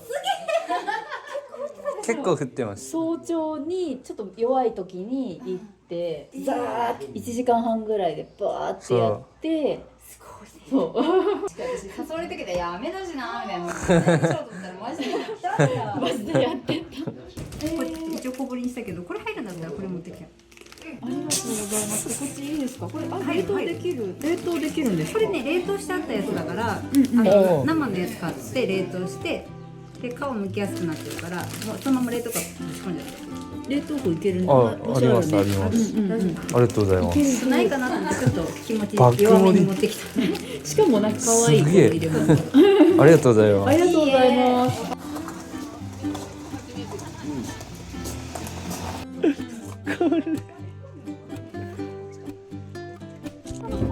これ同じ人。どっから仕入れてくれたんですか？これは自分たちがかじ続けてたらなんか農家さんにもらったああ、知らない人から。ありがとうございます。そんなのゲットしちゃったよ。うん。見て見て。これエプロン。うん。グローブ。軍手。このキャラなんて言うんですか？あー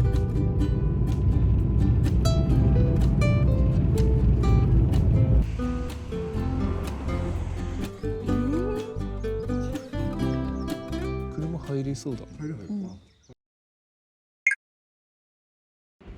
山一の手延べそうめん随所。なんか黒ごまと普通のって言ってたね。これは黒ごまだ。黒ごま。一人2本行ってみよう。うん。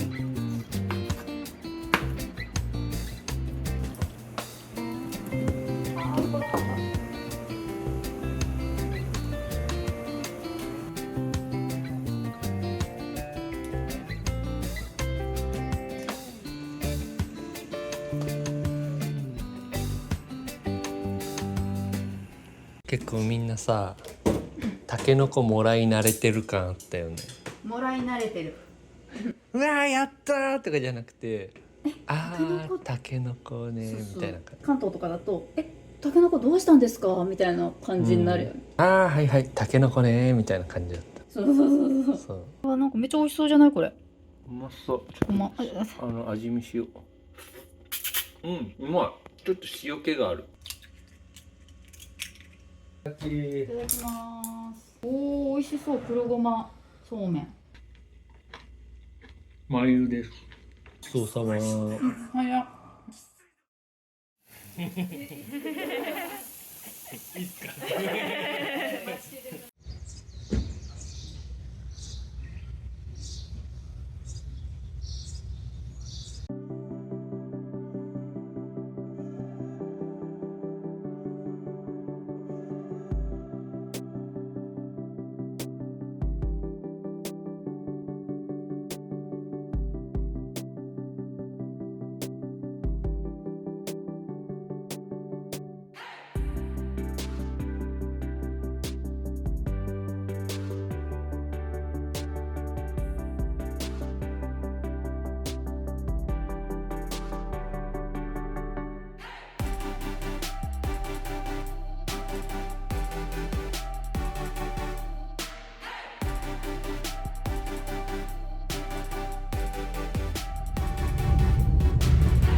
いいね。こ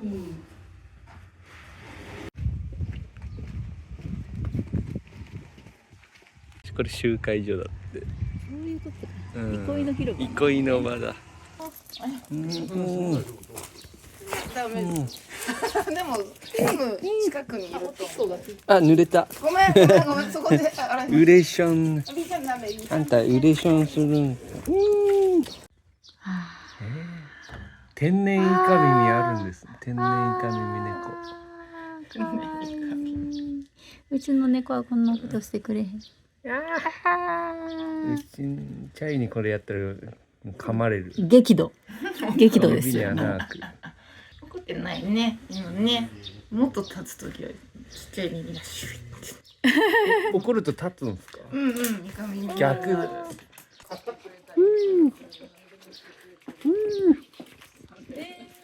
このワンコ結構幅がありますね。昨日来た焼肉屋。めっちゃうまかった焼肉。うん。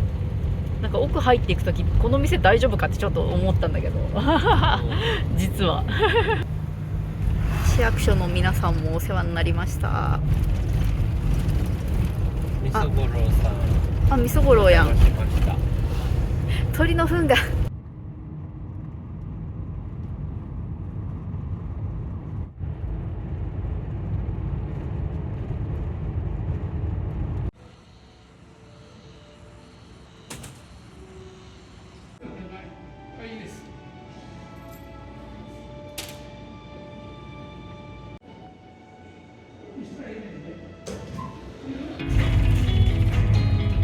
誰もいないよ。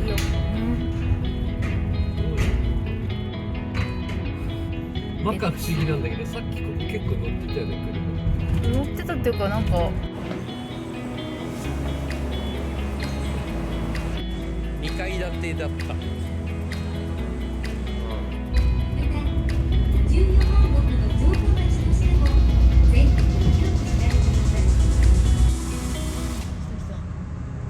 りてきた。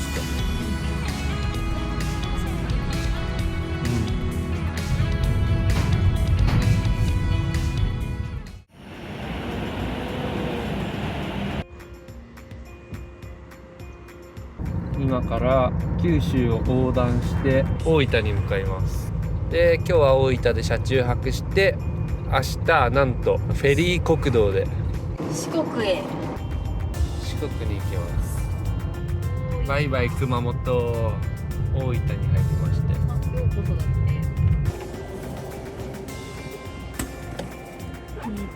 あ、これあ、それだね。ガラカブ。ここで解凍しておきましょう。あれキッチョムだね。ちょっとこっち見て。キッチョム。民話の中のコメディアン。なんか面白い系の民話に登場する人っぽい。あ、こことかに出てきたんじゃねキッチョム。ほら、キッチョムさんの墓。キッチョムさんの。マジ実在で。の人物か。ちなみにさっきさ、キッチョムランドってのもあったんだよね。キッチョムランドこっちみたいな看板。スーパースターだからさすがに。スターだよね。で、実在したとは知らなかった。で、Wi-Fi が爆速。いや、素晴らしい。ね、食堂普通にうまかった。おお。アジフライ定食食ったらすげえうまかった。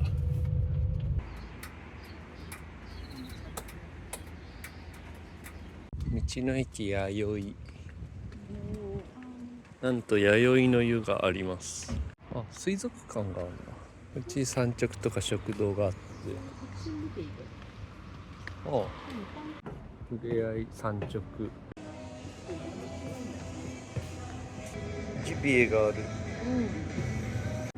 エソかまぼこにエソの天ぷらがある。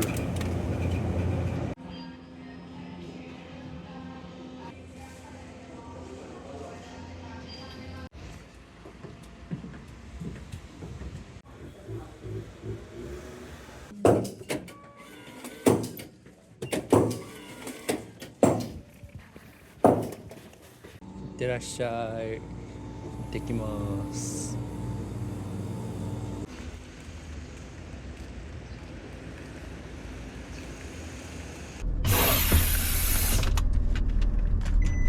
マイフェイバリットスポット空いてるかな。こ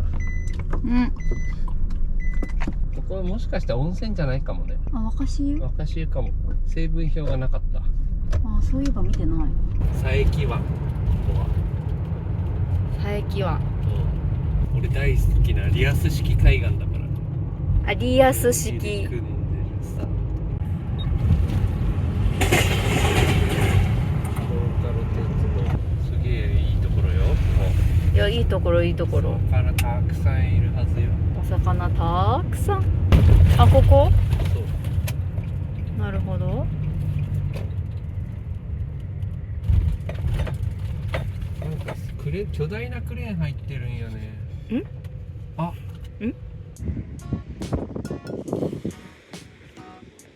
巨大な船入ってきた。本当はそこが車中泊スポットの予定だったんだけど、厳しいね。だけど明日の朝また早朝に工事始まるって言ってたから、ちょっと移動しましょう。そうですね。さっき通り過ぎてきたすげえいい感じの場所あったから、もうすぐそこなんだけどね、すぐそこ。福泊っていうとこ。なんかトイレも綺麗らしい。確かに。付き駐車場の公園です。綺麗。風光が。なんだ、いいじゃんね。ああ。風光が。あれトンビじゃないよ。なんか捕まえた。投げた。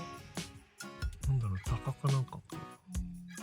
ちょっと。トイレ付きの駐車場。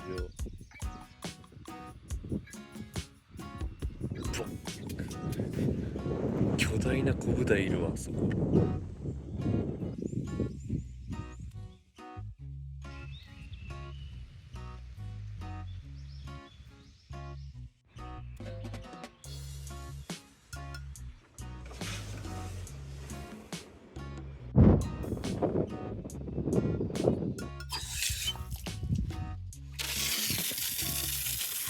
出る。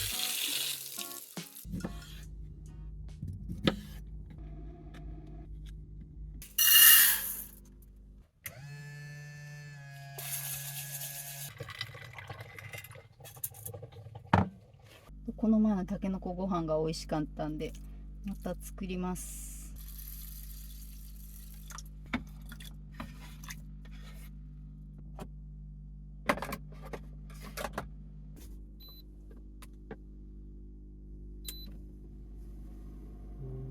とりあえず飲んでからだよ、すべては。ああ、もう連れてる気配なかったけどね。乾杯。乾杯。海子母ちゃんからもらったビア。香りがすると思ったら、炊き込んだんだね、これもしかして。よくわかりましたね。素晴らしいね。あ、しかもこれで炊き込んだね。五島の塩で。これうまい確定じゃん。溶けた？溶けた。荒株さん。イエス。海子の母ちゃんはガラカブって呼んでたね。そうだね。熊本ではガラカブ、関西ではガシラ、関東ではカサゴ。あ、かわいい。かわいい。かわいいか。ひしおの減りがすごいね。めっちゃ使ってるもん。またごと行かなきゃ。こいつをニンニクで。南島原でニンニクも大量にもらったよね。もらった。たけのこ。海鮮丼が超美味しそうで。そのエビうまそう。なんでこんな丸ってなってんの？丼？海鮮丼？海鮮丼。How much？これで1200円らしいんよ。マジ？あ。勝利。こっちもいい感じだよ。おーい。うわ、うまそう。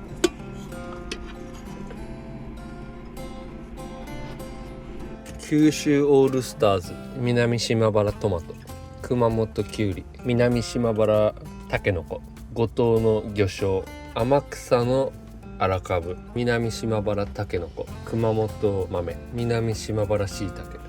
素晴らしい。荒かぶ。あ、美味しい。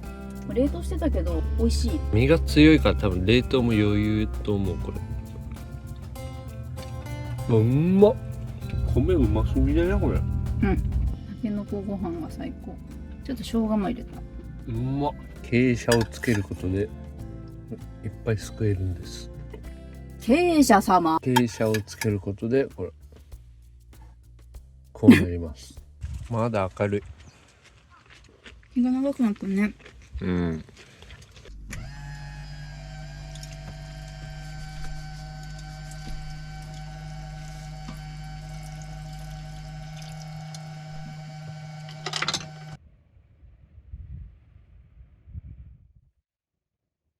快適さん出現してるわ。関さん見たい。さすが。おやすみ。うん8時。よう寝た。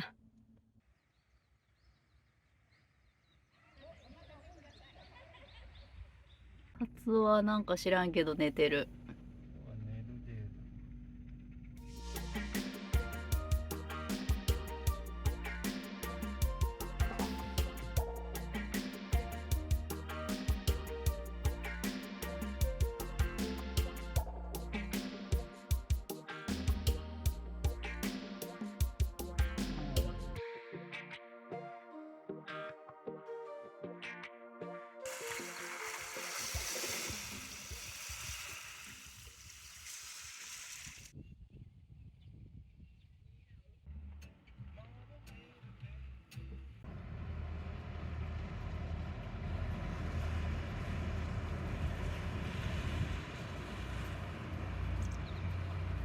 ねえねえ、昨日のさ、テトラ運び出してるよ、船が。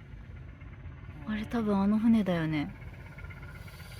頑張れー。あ、いいことよ。ゲートボール楽しそう。ちょっとやってみたいな。あ、今日は2枚行くの？うん。切りよく食べ終わる。島原とかでずっと動いてなかったから。そうだね。昨日 50% まで落ちてたけど、でも大分まで移動して70ぐらいまで増えた。ありがとう。で今63。田中さんお手製のパン。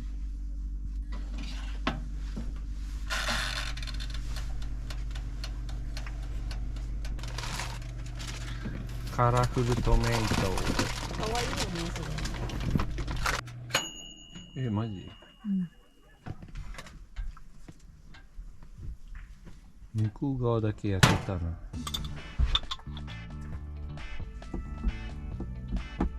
ジャムこそたっぷりでしょ。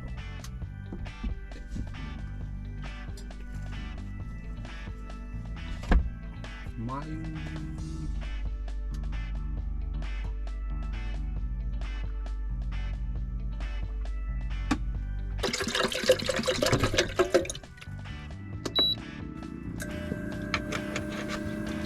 飲む？あ、飲む。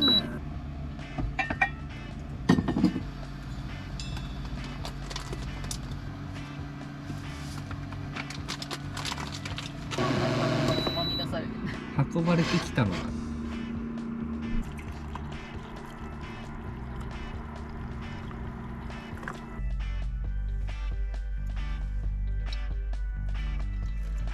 こ母ちゃんからもらって熊本牛。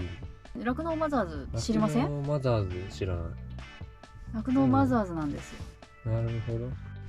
ダイソーのね、このコーヒーフィルター入れがここにピンと貼れるんです。で、これが今まだパツパツだけど、減ってきたらここからさって取れるようになるから。本当はそういうここからピッて取り出して使う設計になってるってことだよね。そう、結構便利よこれ。それできたらかなり便利。できたらね。できたらね。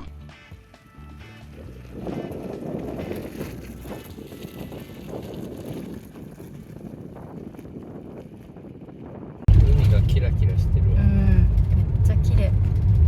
ここ気に入った、この場所。いや、まだまだこれ序の口だけど、この辺超いいところだからね。いいとこだね。プラネタリウムっぽいよね。ああ、いいの、星空観察。もしかして個人所有のプラネタリウム？それは熱すぎるぞ。激熱すぎるぞ。何かが祀られているぞ。祀られておる恵比寿様じゃねかな。うわ、混んでる。入れるわ。塩湯。ね、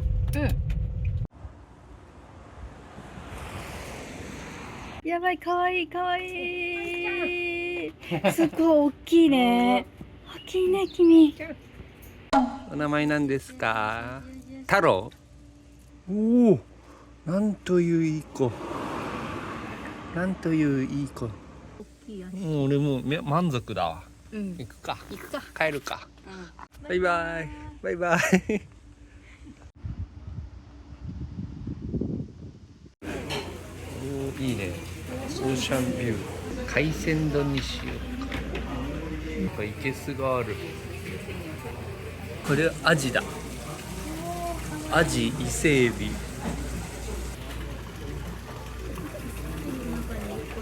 アジの収穫。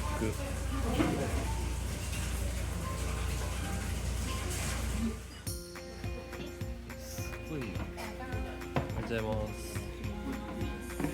価値観ぶっ壊し海鮮丼来た。北海道の丸友食堂以来よ。すごいね。すごい。ああ、そうそうそう。うまっ。輪っかになってんだ。ちょっと一旦こいつどいてもらって、マイフェイバリット味から。うん、うまっ。すんごい弾力あるよこの味。うん。味が違う。待ってよかった。よかった。本当は。アジの弾力すごいね。アジの噛み応えが普通のアジじゃなくない？うん。とんでもねえわ。まあ、全然ご飯にたどり着かないもん。カマス？そう。カマスじゃない？カマス。ちょっとこれすごすぎ。なんか掘ったらいろいろ出てきたんだよね。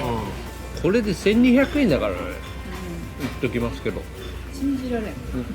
1200円。これ何？それカニっぽいね。あ、なんかシャコっぽくない？カニという。いや、なんとかガニ。あ、カブトガニみたいな感じのやつ。カブトガニ。うん、なんとかガニ。うまいこれ。謎カニ。やっとご飯にたどり着いたわ。これはだし汁。やっぱこれかけるやつ。最高だね。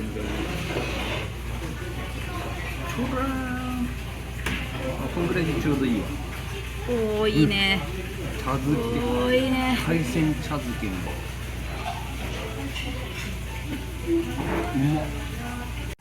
ごちそうさまです。ごちそうさまです。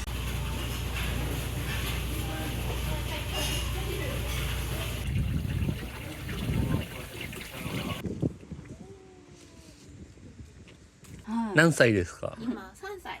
おお。ペコさん。ありがとう。ありがとうございます。そりゃすごかった。ペコちゃん。こっち。そっちよ。オッケー。やっぱ逆だったよね。逆だったの？うん。あ、じゃあここで言うとしよう。あれ？逆？そう。こう来たっけ？こう来たんだよ。工場。ここすごいね。ある。うん。ようこそ佐賀関屋寺関サバの町だって。これが国道94フェリー。国道なんだよね。あら？海の駅。あ、海の上の。すごいすごい。15時の分が多いので乗れない場合は16時になることがあります。はい。多いんだ。15時乗れない可能性あり。お願いします。15時乗れますように。売店が面白そう。乗れた。ちょっと釣りできるかも。うん。それでおめでとうございます。大丈夫。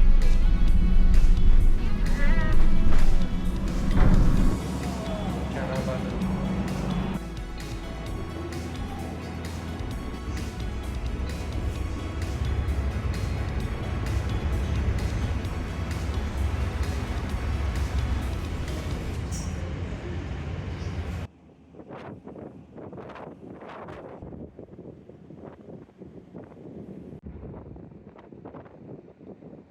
電源付きでございます。一般席よ。最高じゃん。やりづらかったもん。ね、さっき普通の座席でやってたからやな。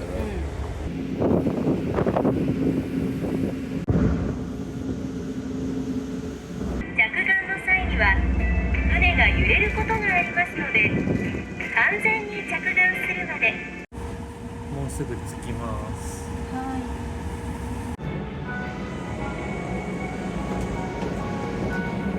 フェリーの航路が国道になってるんだよね。そう、国道フェリー。国道フェリー。階段国道を行ったし、ここも来れた。階段国道ってでも冬見ただけだから。まあそうだね、歩いてはない。歩いては雪で埋もれてうん、ちょっとね、リベンジしたくはあるんだけど、ちょっとトラウマもあるんで。トラウマだから無理。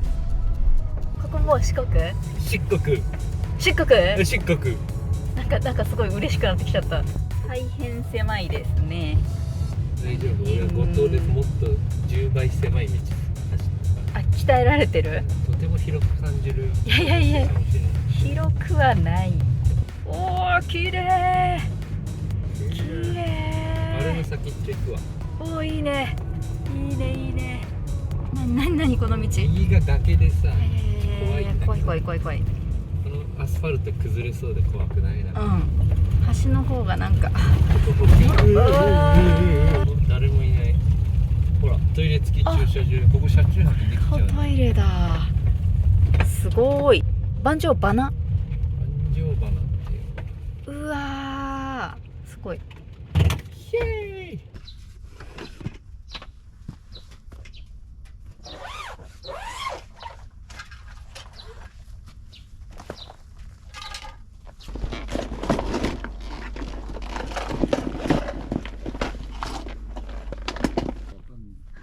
道が分かれている。こっちには地蔵がある。地蔵の道。道が戻ってってんですけど。ちょっと遠回りした感じかな。うわ綺麗。できるだけ先端に行きたい。海の中がすっけすけ。あ、魚なんか見える。あ、こっからは磯靴必要ですね。ああ、羨ましい。バイバイ、気ぃつけて。暗くなる前ぐらいに戻るわ。はーい。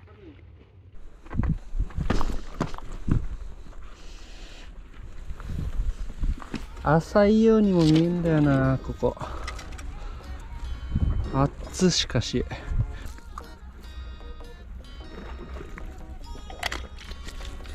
クリアでいくか。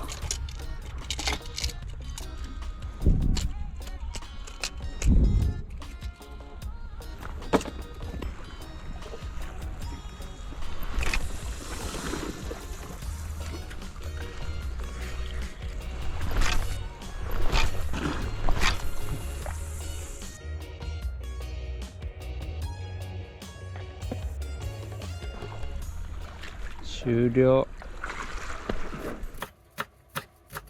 実家産の玉ねぎ、食材が豊富です。田中さん家で掘らせていただいたタケノコ。食材のヒラマサをね、解凍し忘れてて、もうこっちこっちなんですよね。どうしよう。入らん。切れるんかな。いけた。よかった。切れた。まだカッチコチだけど、もう仕方ない。このまま料理するしかない。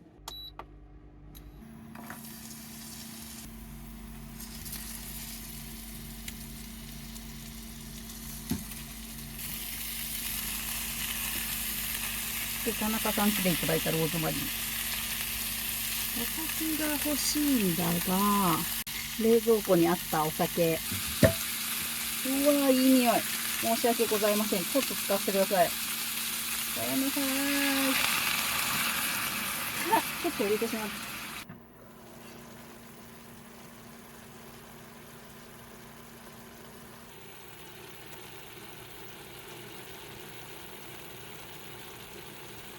飯食べようと思ったらちょうど達夫から帰ってきてるっていう連絡が来たんで待とうかな。今ちょうどできた。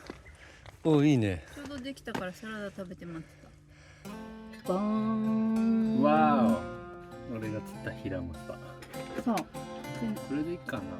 うん、でかっ。綺麗。うん。うん。うまい。あ、本当？よかった。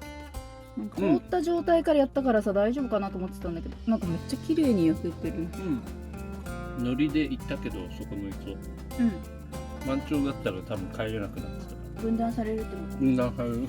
帰り結構ギリギリだった。やばいな。うまい。皮のあたりが特にうまい。そう。わかる？わかるわかるわかる。ほら、ここにプルプルの皮と身の間のなんか層みたいのが。そうだけに。そう。イエーイ。ニンニク丼。迅速に洗い物をこなすから。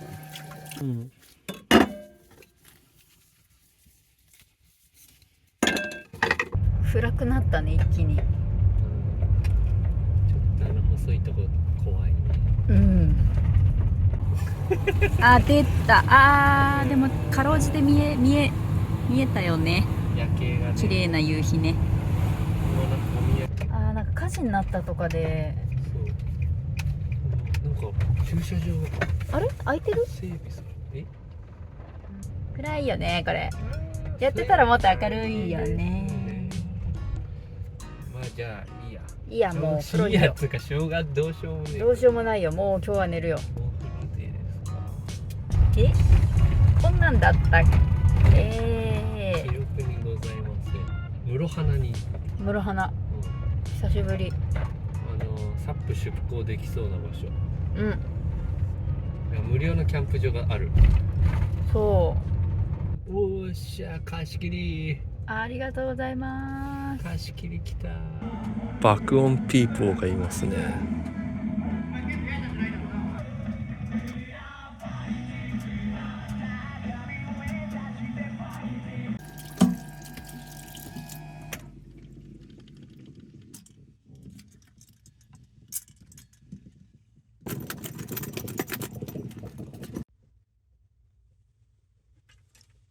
これは吹いた。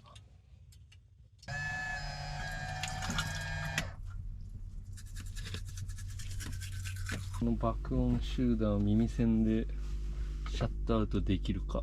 だって私らカオさん通りで毎日爆睡してたんだからさ、絶対大丈夫だよ。確かに。うん。寝れるか？あ、いけるわ。うん、全然大丈夫。うん。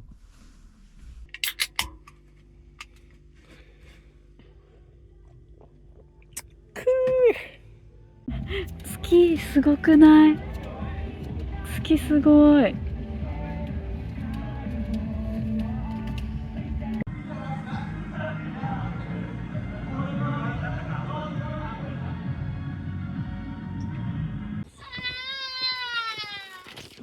すみません、今から寝るんですけど静かにしてもらえませんか？すいません。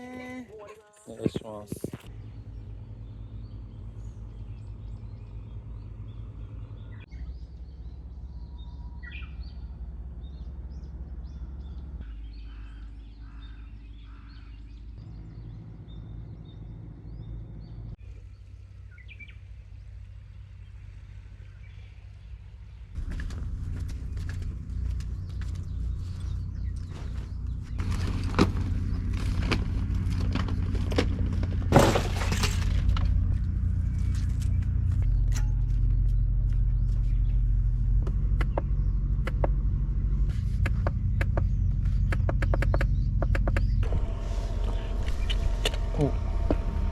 どう？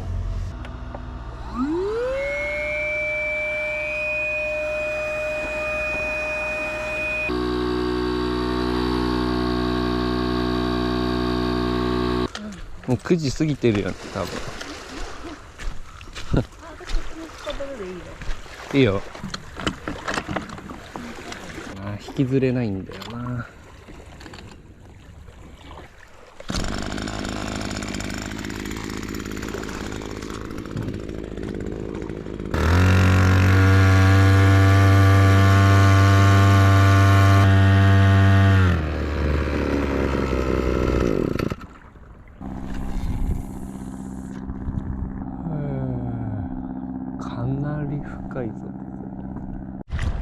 あー綺麗。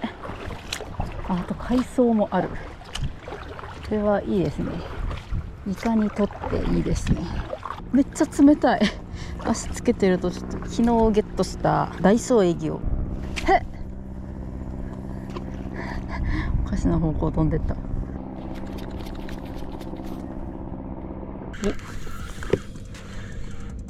お、食った食った。なんだ。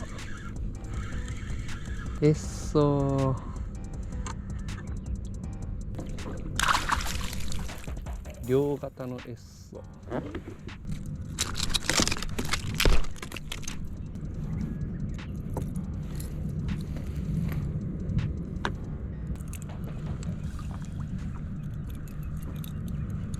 え？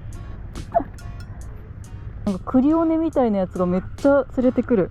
クリオネのような何かが核みたいなのがあるんだよね。クリオネを放流します。ハロエッソ1匹。今エギやってる。クリオネみたいのめっちゃいるのわかる。わかる。クリオネ釣れた？クリオネ見て。でかい。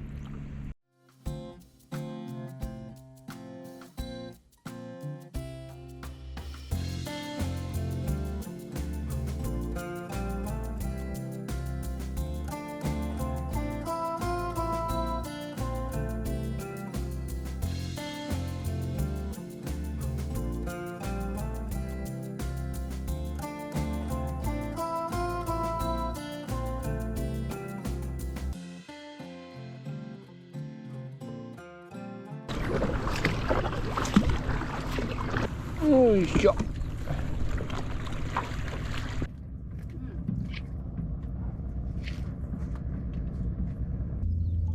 おー、すごい。白子もあるね。昼はここでなんか食う？うん。ピーン。カッターに入るぐらいがいいよね。うん。身がプリップリですよ。ほら。ヤドカリがおる。あ、ヤドカリが転んだ。大丈夫か。北海道で買ったカレーラーメン。これめっちゃ気になってた。苫小牧。スープと麺を別でやんなきゃいけないんだよね。そう。めんどくさいっしょ。うん。しかもね、なんか水の状態でこれ合わせてで温めてくださいっていうことで。こだわりがすごい。ああ。チーズって使い切った？使い切った。なるほど。チーズトッピングも美味しい。あー、ありだったね、それ。ね、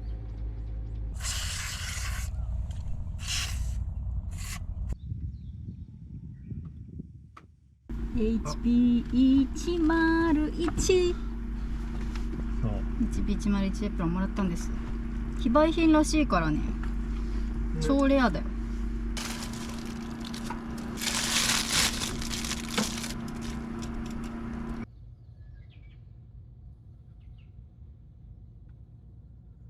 生麺風っていうか。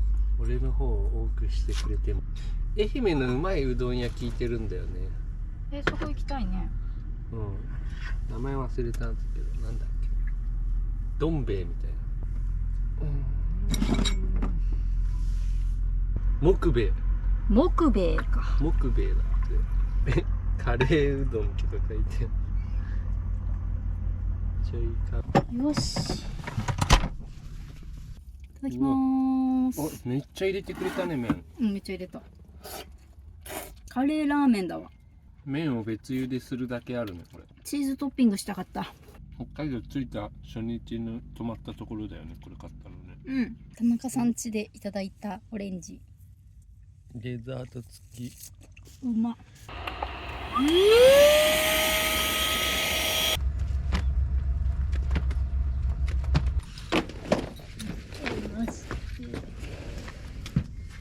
やってみて。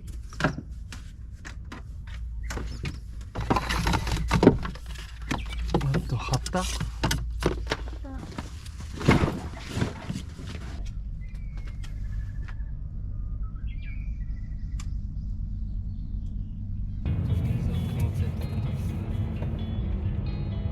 面は硬そうだね。上にしか向かない感じ。あ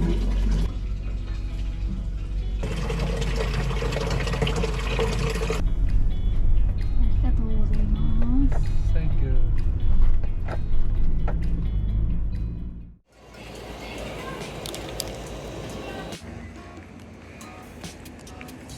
風呂入れなかった爆音野郎がいた。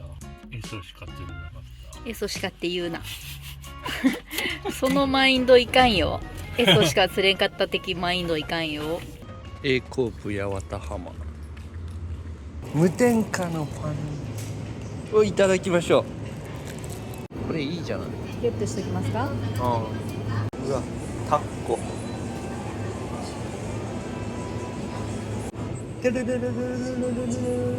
全部うまそう。じゃあこれ。あー美味しそう。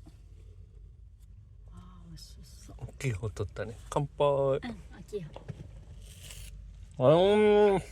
餅つき大会、日本一餅つき大会って書いてあるけどあ、なんかマンモスもいる。マンモス。マジか。なになんかすごいよ。見覚えがあるね。来たね。来た。あるね。あ、それじゃん。沖の石油。あった。こんにちは。沖の石油168円。うわ、綺麗。ほら、イカがいそうな雰囲気だ。やっと風呂入れるな。やっと。念願の風呂。そこ。あ、見えた。風呂だ。釣り桟橋結構いいね。釣りやすい。釣れたことないけど。アジは釣れた。オッケー、1100円。レシートか領収書って。だって4個しかスリップなかったから。See you。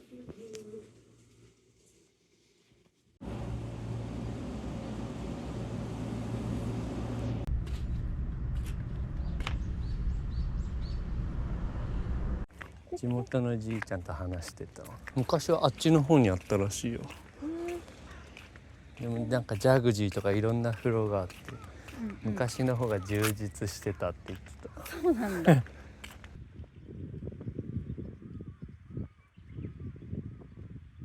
でかー。でかい。すごい。何これ。でかっ。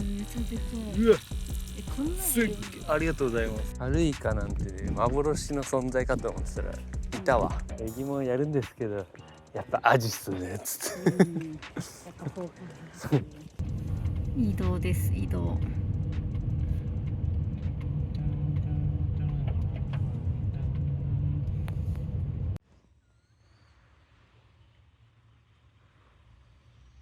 見て、今日買ったアジ、光り輝いてる。アジギガ買い足しに及んだ状況で YouTube を見る。それが一番ギガ減る原因なんだぞ。ハイライトとかさ。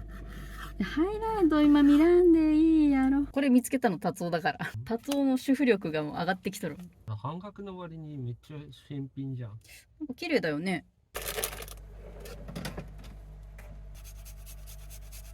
それ後藤のローソンで買ったやつや。へえ。九州の味噌って結構甘めなんだよね。じゃあいつもと違う感じになるんじゃない？いつもと違う感じになりますな。あー美味しそう。あー美味しそう。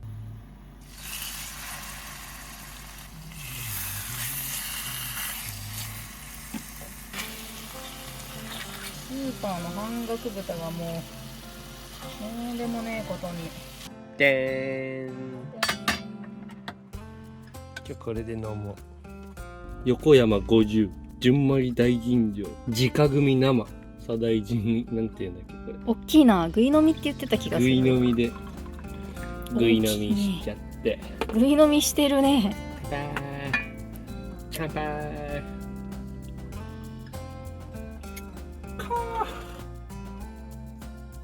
うまっ。イカ釣りたいね。釣りたい。あんなでかいの見せられちゃってね。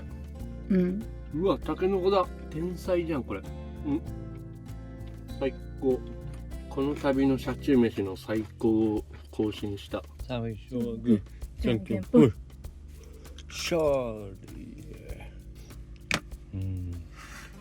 ー。ゴールデンウィークっていうのを考慮して作戦を立てないと痛い目に遭うんで、絶対に。カヤックはメリットあるよね。膨らますのめんどくさいじゃん。膨らまさなくていい。で、あと穴が開かない。これはめっちゃメリット。穴が開かない。だけど小さくなんない。そう。だから迷ってる。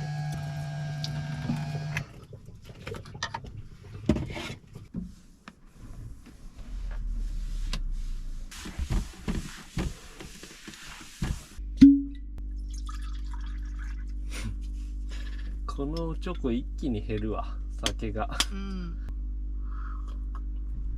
9時に寝るでしょ、5時半に起きるでしょ、6時に出航でしょ。か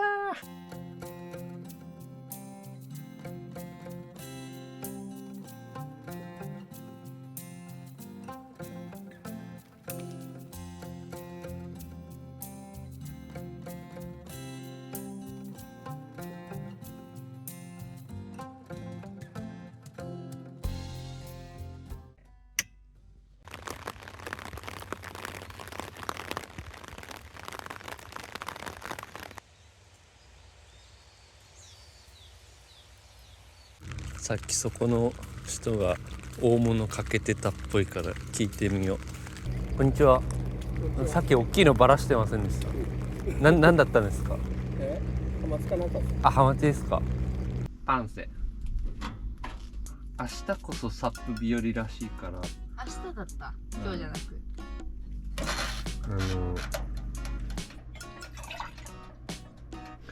サブバッテリーはあんま気にしてないんだけど、67%、67%。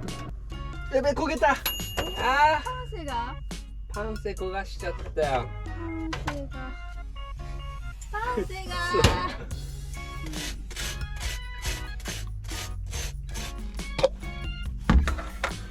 ジャムのヘリが自作のジャムだからね。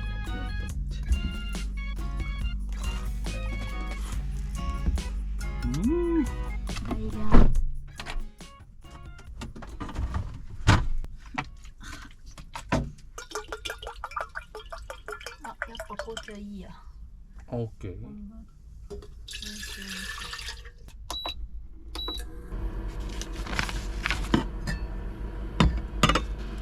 中土佐町といえばカツオなんじゃねえかな。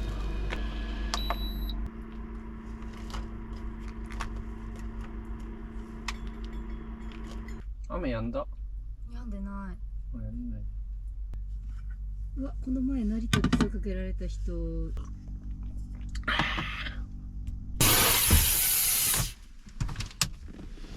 おお、しぶどー。湧き水。そして酒造。酒造。でどっかでランチ。イエス。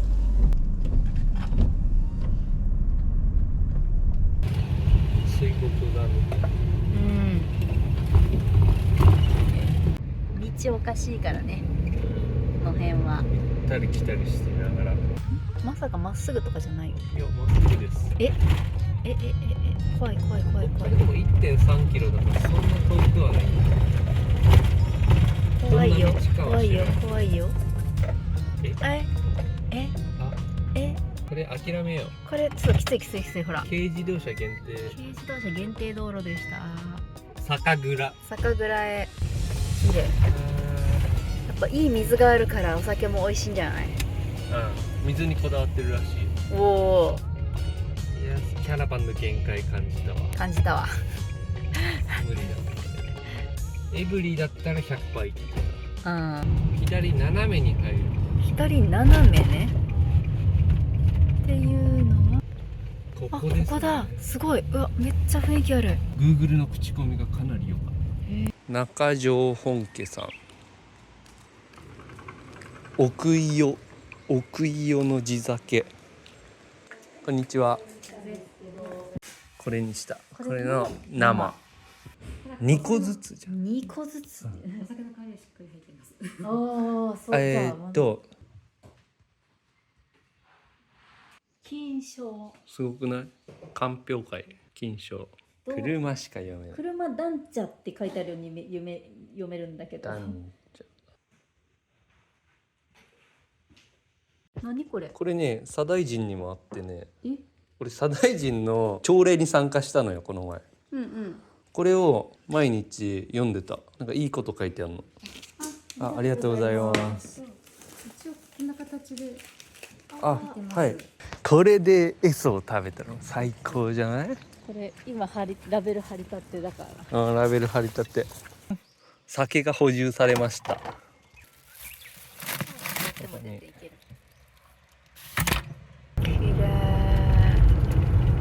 山奥。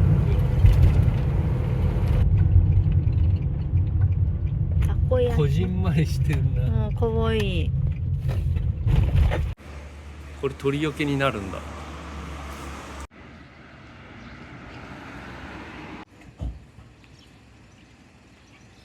トマト？おお。激甘トマト。激甘トマト。超うまそうだね。美味しそう。ね。これとこれ。なんかどんどん入ってくるよ野菜。白皮ベーコンもなんか気になるな。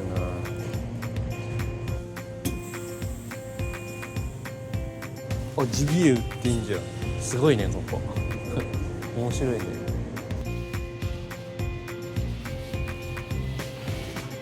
みかんジュース。清見とかうまかった気がする。清見にしよう。酸味がある方が好きだから。盛りすぎだね。盛りすぎ。100円なんですよ。100円。セリパーティーするか。セリパーティーだねこれ。水あんパンうまそうだ。これおやつにしよう。いいね。いいじゃん。食堂10時半からだからもうやってるね。お客さん誰もいない。10時半オープンとか今開いたばっかり。そう。温玉豚ベーコン丼。美味しそう。カレーもうまそうだね。カレー美味しそう。いい雰囲気ですね。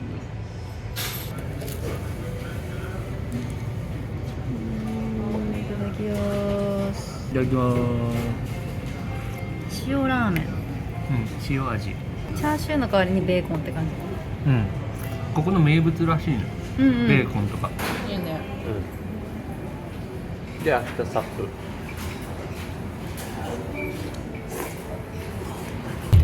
高知県に入ったカモ中土佐。道の駅が多かったね。ここ来るまでめっちゃ多かったね。5分に1回ぐらいあった。本当にそのぐらいの勢いであった。来た。めっちゃ覚えてるここ。赤上鮮魚店。来た。これだ。カツオたたき、わら焼き。カツオのたたきを欲しいんですけど。串。長いままがいいです。腹と背と違いよ。腹と背。腹にする？腹で。イカも取れてますか？取れてます。今年は取れてます。おお、よかった。去年まではあんまりなかったんですけどね。ありがとうございます。はい、どうもございました。牛乳買いたい。丸中。地元の牛乳を欲しい。これにするわ。高知の牛乳。じゃあこのトンネルを抜けたら。缶もあった。ここが。テント張ってるね。シャープ出港場所としては完璧。シャープ出この方サップを膨らますときに他の方々に迷惑になるんで無理です。もうちょっとすでにテント張ってる方がいたのでね。第2候補地。サーフスポットらしいんだけど、島2つがなんか堤防でつながれててそこイカ釣れるらしいんだよ。面白い。今日そこでオールナイトエギングしようかなと。ここが大本命の駐車場。なるほど。トイレもあって。そう。波があれば多分サーファーでいっぱいなんだろうけどいないね。ロングボード禁止。ローカルルールありました。これロングボードダメか。トイレも結構綺麗。トイレの中にシャワールームがある。いいね。ただちょっと駐車場から浜が結構歩くんだよあとこの階段もそれをな。結構大変。結構急だねこれ。出港場所的にはちょっときついかもしれないな。いいですね。あそこになんか普通にそこに漁師の船にね、魚いるのかな。藻が見えるぞ。意外とここ出やすいんだよね。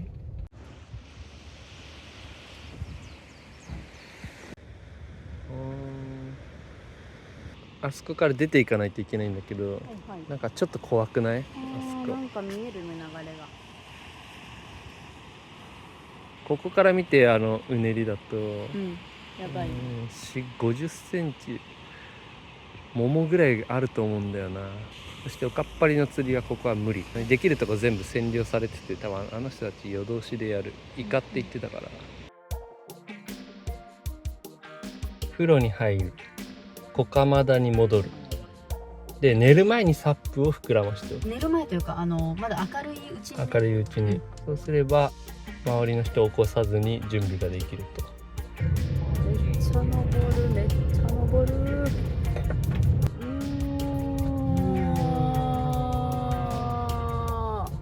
何ここ？黒潮本陣。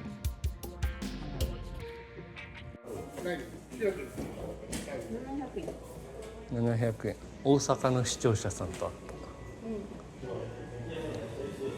た、レノジー積んでるって言ってた。もうなんか景色すごそうだね。天井が最高なんだけど。本当だ。バイバイ。やばいねこれ。最高すぎるね。やばい。綺麗。チャイに話しかけようぜ。うん。チャイ。もうすぐ会えるね、チャイ。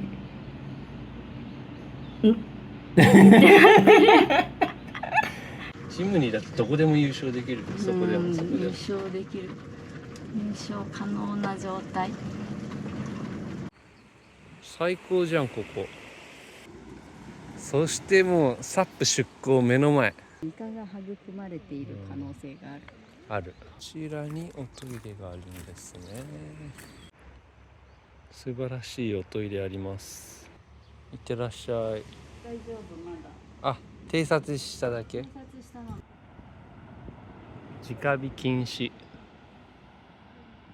サップ膨らますのは明るいうちにやりましょう。やりましょう。まあとりあえずなんか俺喉乾いたわ。お、散らかってんな。このぐらいで。はい、乾杯。乾杯。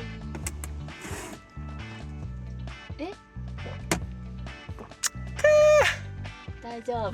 キュウリロール大丈夫？うめえ。リターン。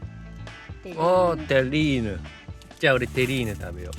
酒粕かお酒使っている？酒粕だ。うん、酒粕使ってこんな感じ。お、いいね。うわ、絶対うめえそれ。待って。うめえ。美味しい。お酒に合うわ。多分これおつまみにもいい。この白い部分は酒粕かな。ぽい。美味しい。最高だねここは。いいとこ見つけた感じのやつ来た。優勝みたいな感じの。ああ、ほらこいつ2種類あるんや。それが激甘トマト。かじりたいんだけど。めっちゃ甘いよって言ってたよね。言ってた。あの人今年一番酒が進んでるわ。気ぃつけてね、明日釣りだから。確かに甘いけどそんな言うほどでもない。ちょっと持ってた。ハードル上げすぎた。ちょっと貸して。テリーヌの後だから。テリーヌの後でちょっと判定不可能なんで、ご飯の時にこれとこれ切って横に並べて食べ比べよう。これ何だったの？カツオのわら焼きハランボってさスーパーにあったやつだ。気になってたやつだ。さっきあったやつだ。ありそれ何もう今食っちゃう。あり見て、すごいスモーキーな香りだよ。乾杯。おいしい。うまっ。マジでありがとうございます。超美味しいです。なんか肉みたい。うん。うまっ。美味しい。こらはかどるわ。それ飲みすぎ注意。あ、微発泡で美味しい。あ、これ微発泡だった、露天風呂でずっと喋ってた。いいね。うん。なんかその人もね、釣りする人でね、エギア持ってきたって言ってた。うん。でもメインイベントは明日の朝から飲み会だって。朝から。うん。明日朝から高知の有名な市場で飲むんだって。隣の人も視聴者さんだって。まさかの。まさかの。へそ団子を作る。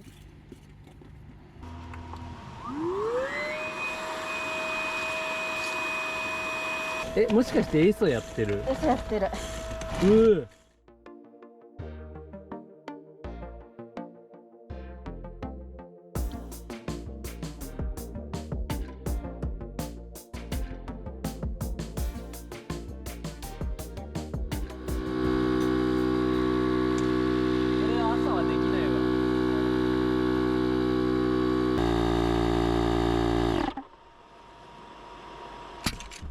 ここ永住したいわ。この量で100円だった。競り。魚をちゃんと網に入れて遠ざけておかないと。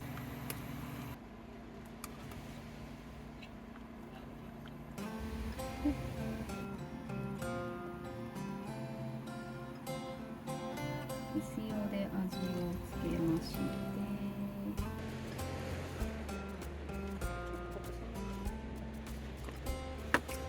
高知の酒開けちゃうこれ。いや、ありだよ。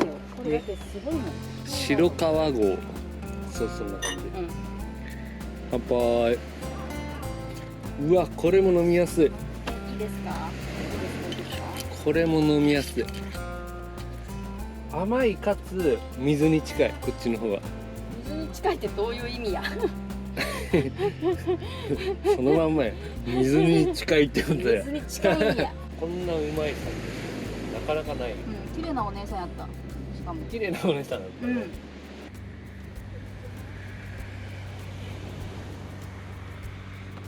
た。セリの量が多すぎて驚愕してるんやけど。セリーヌでしょ？セリーヌだね。あ、ご飯も来た。しかも見てこれ。うわ。エソーヌなんですけど。エソーヌがテリーヌにね。うわ、すごいねこれ。いただきまいただきます。これ絶対美味しいって。うわ。ふわふわだね。うわ。エソーヌすげえ。カットーヌ。乾杯。ナンバーワン。これだけでもすごい。なのにこれもすごいからもうすごい。激甘トマトねこれ。うんうん甘いよ。うんでこれ普通のトマトね。普通のなんかちょっと分かった。酸味が少ない。激甘の方が、普通も激甘じゃね？甘いよ。甘いよね。僕の大好きなニンニクにまみれるカツオさん。今入れたの生姜だよ。どれニンニク？ニンニクはこ手前。全部使ったエソ？まだ残ってる。マジ？まだ楽しめます。エソ万能。結構かけだね。カツオ寿司。ちょっとよくわかんない。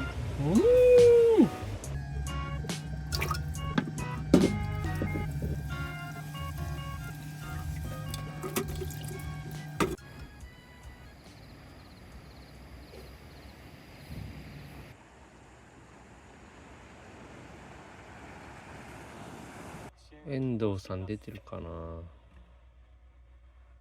あ。いた。遠藤さんが持ってる。やっぱ暑いよ。25度あるもん。これは魚の活性も高いぞ。暑いなこれ。暑いよね。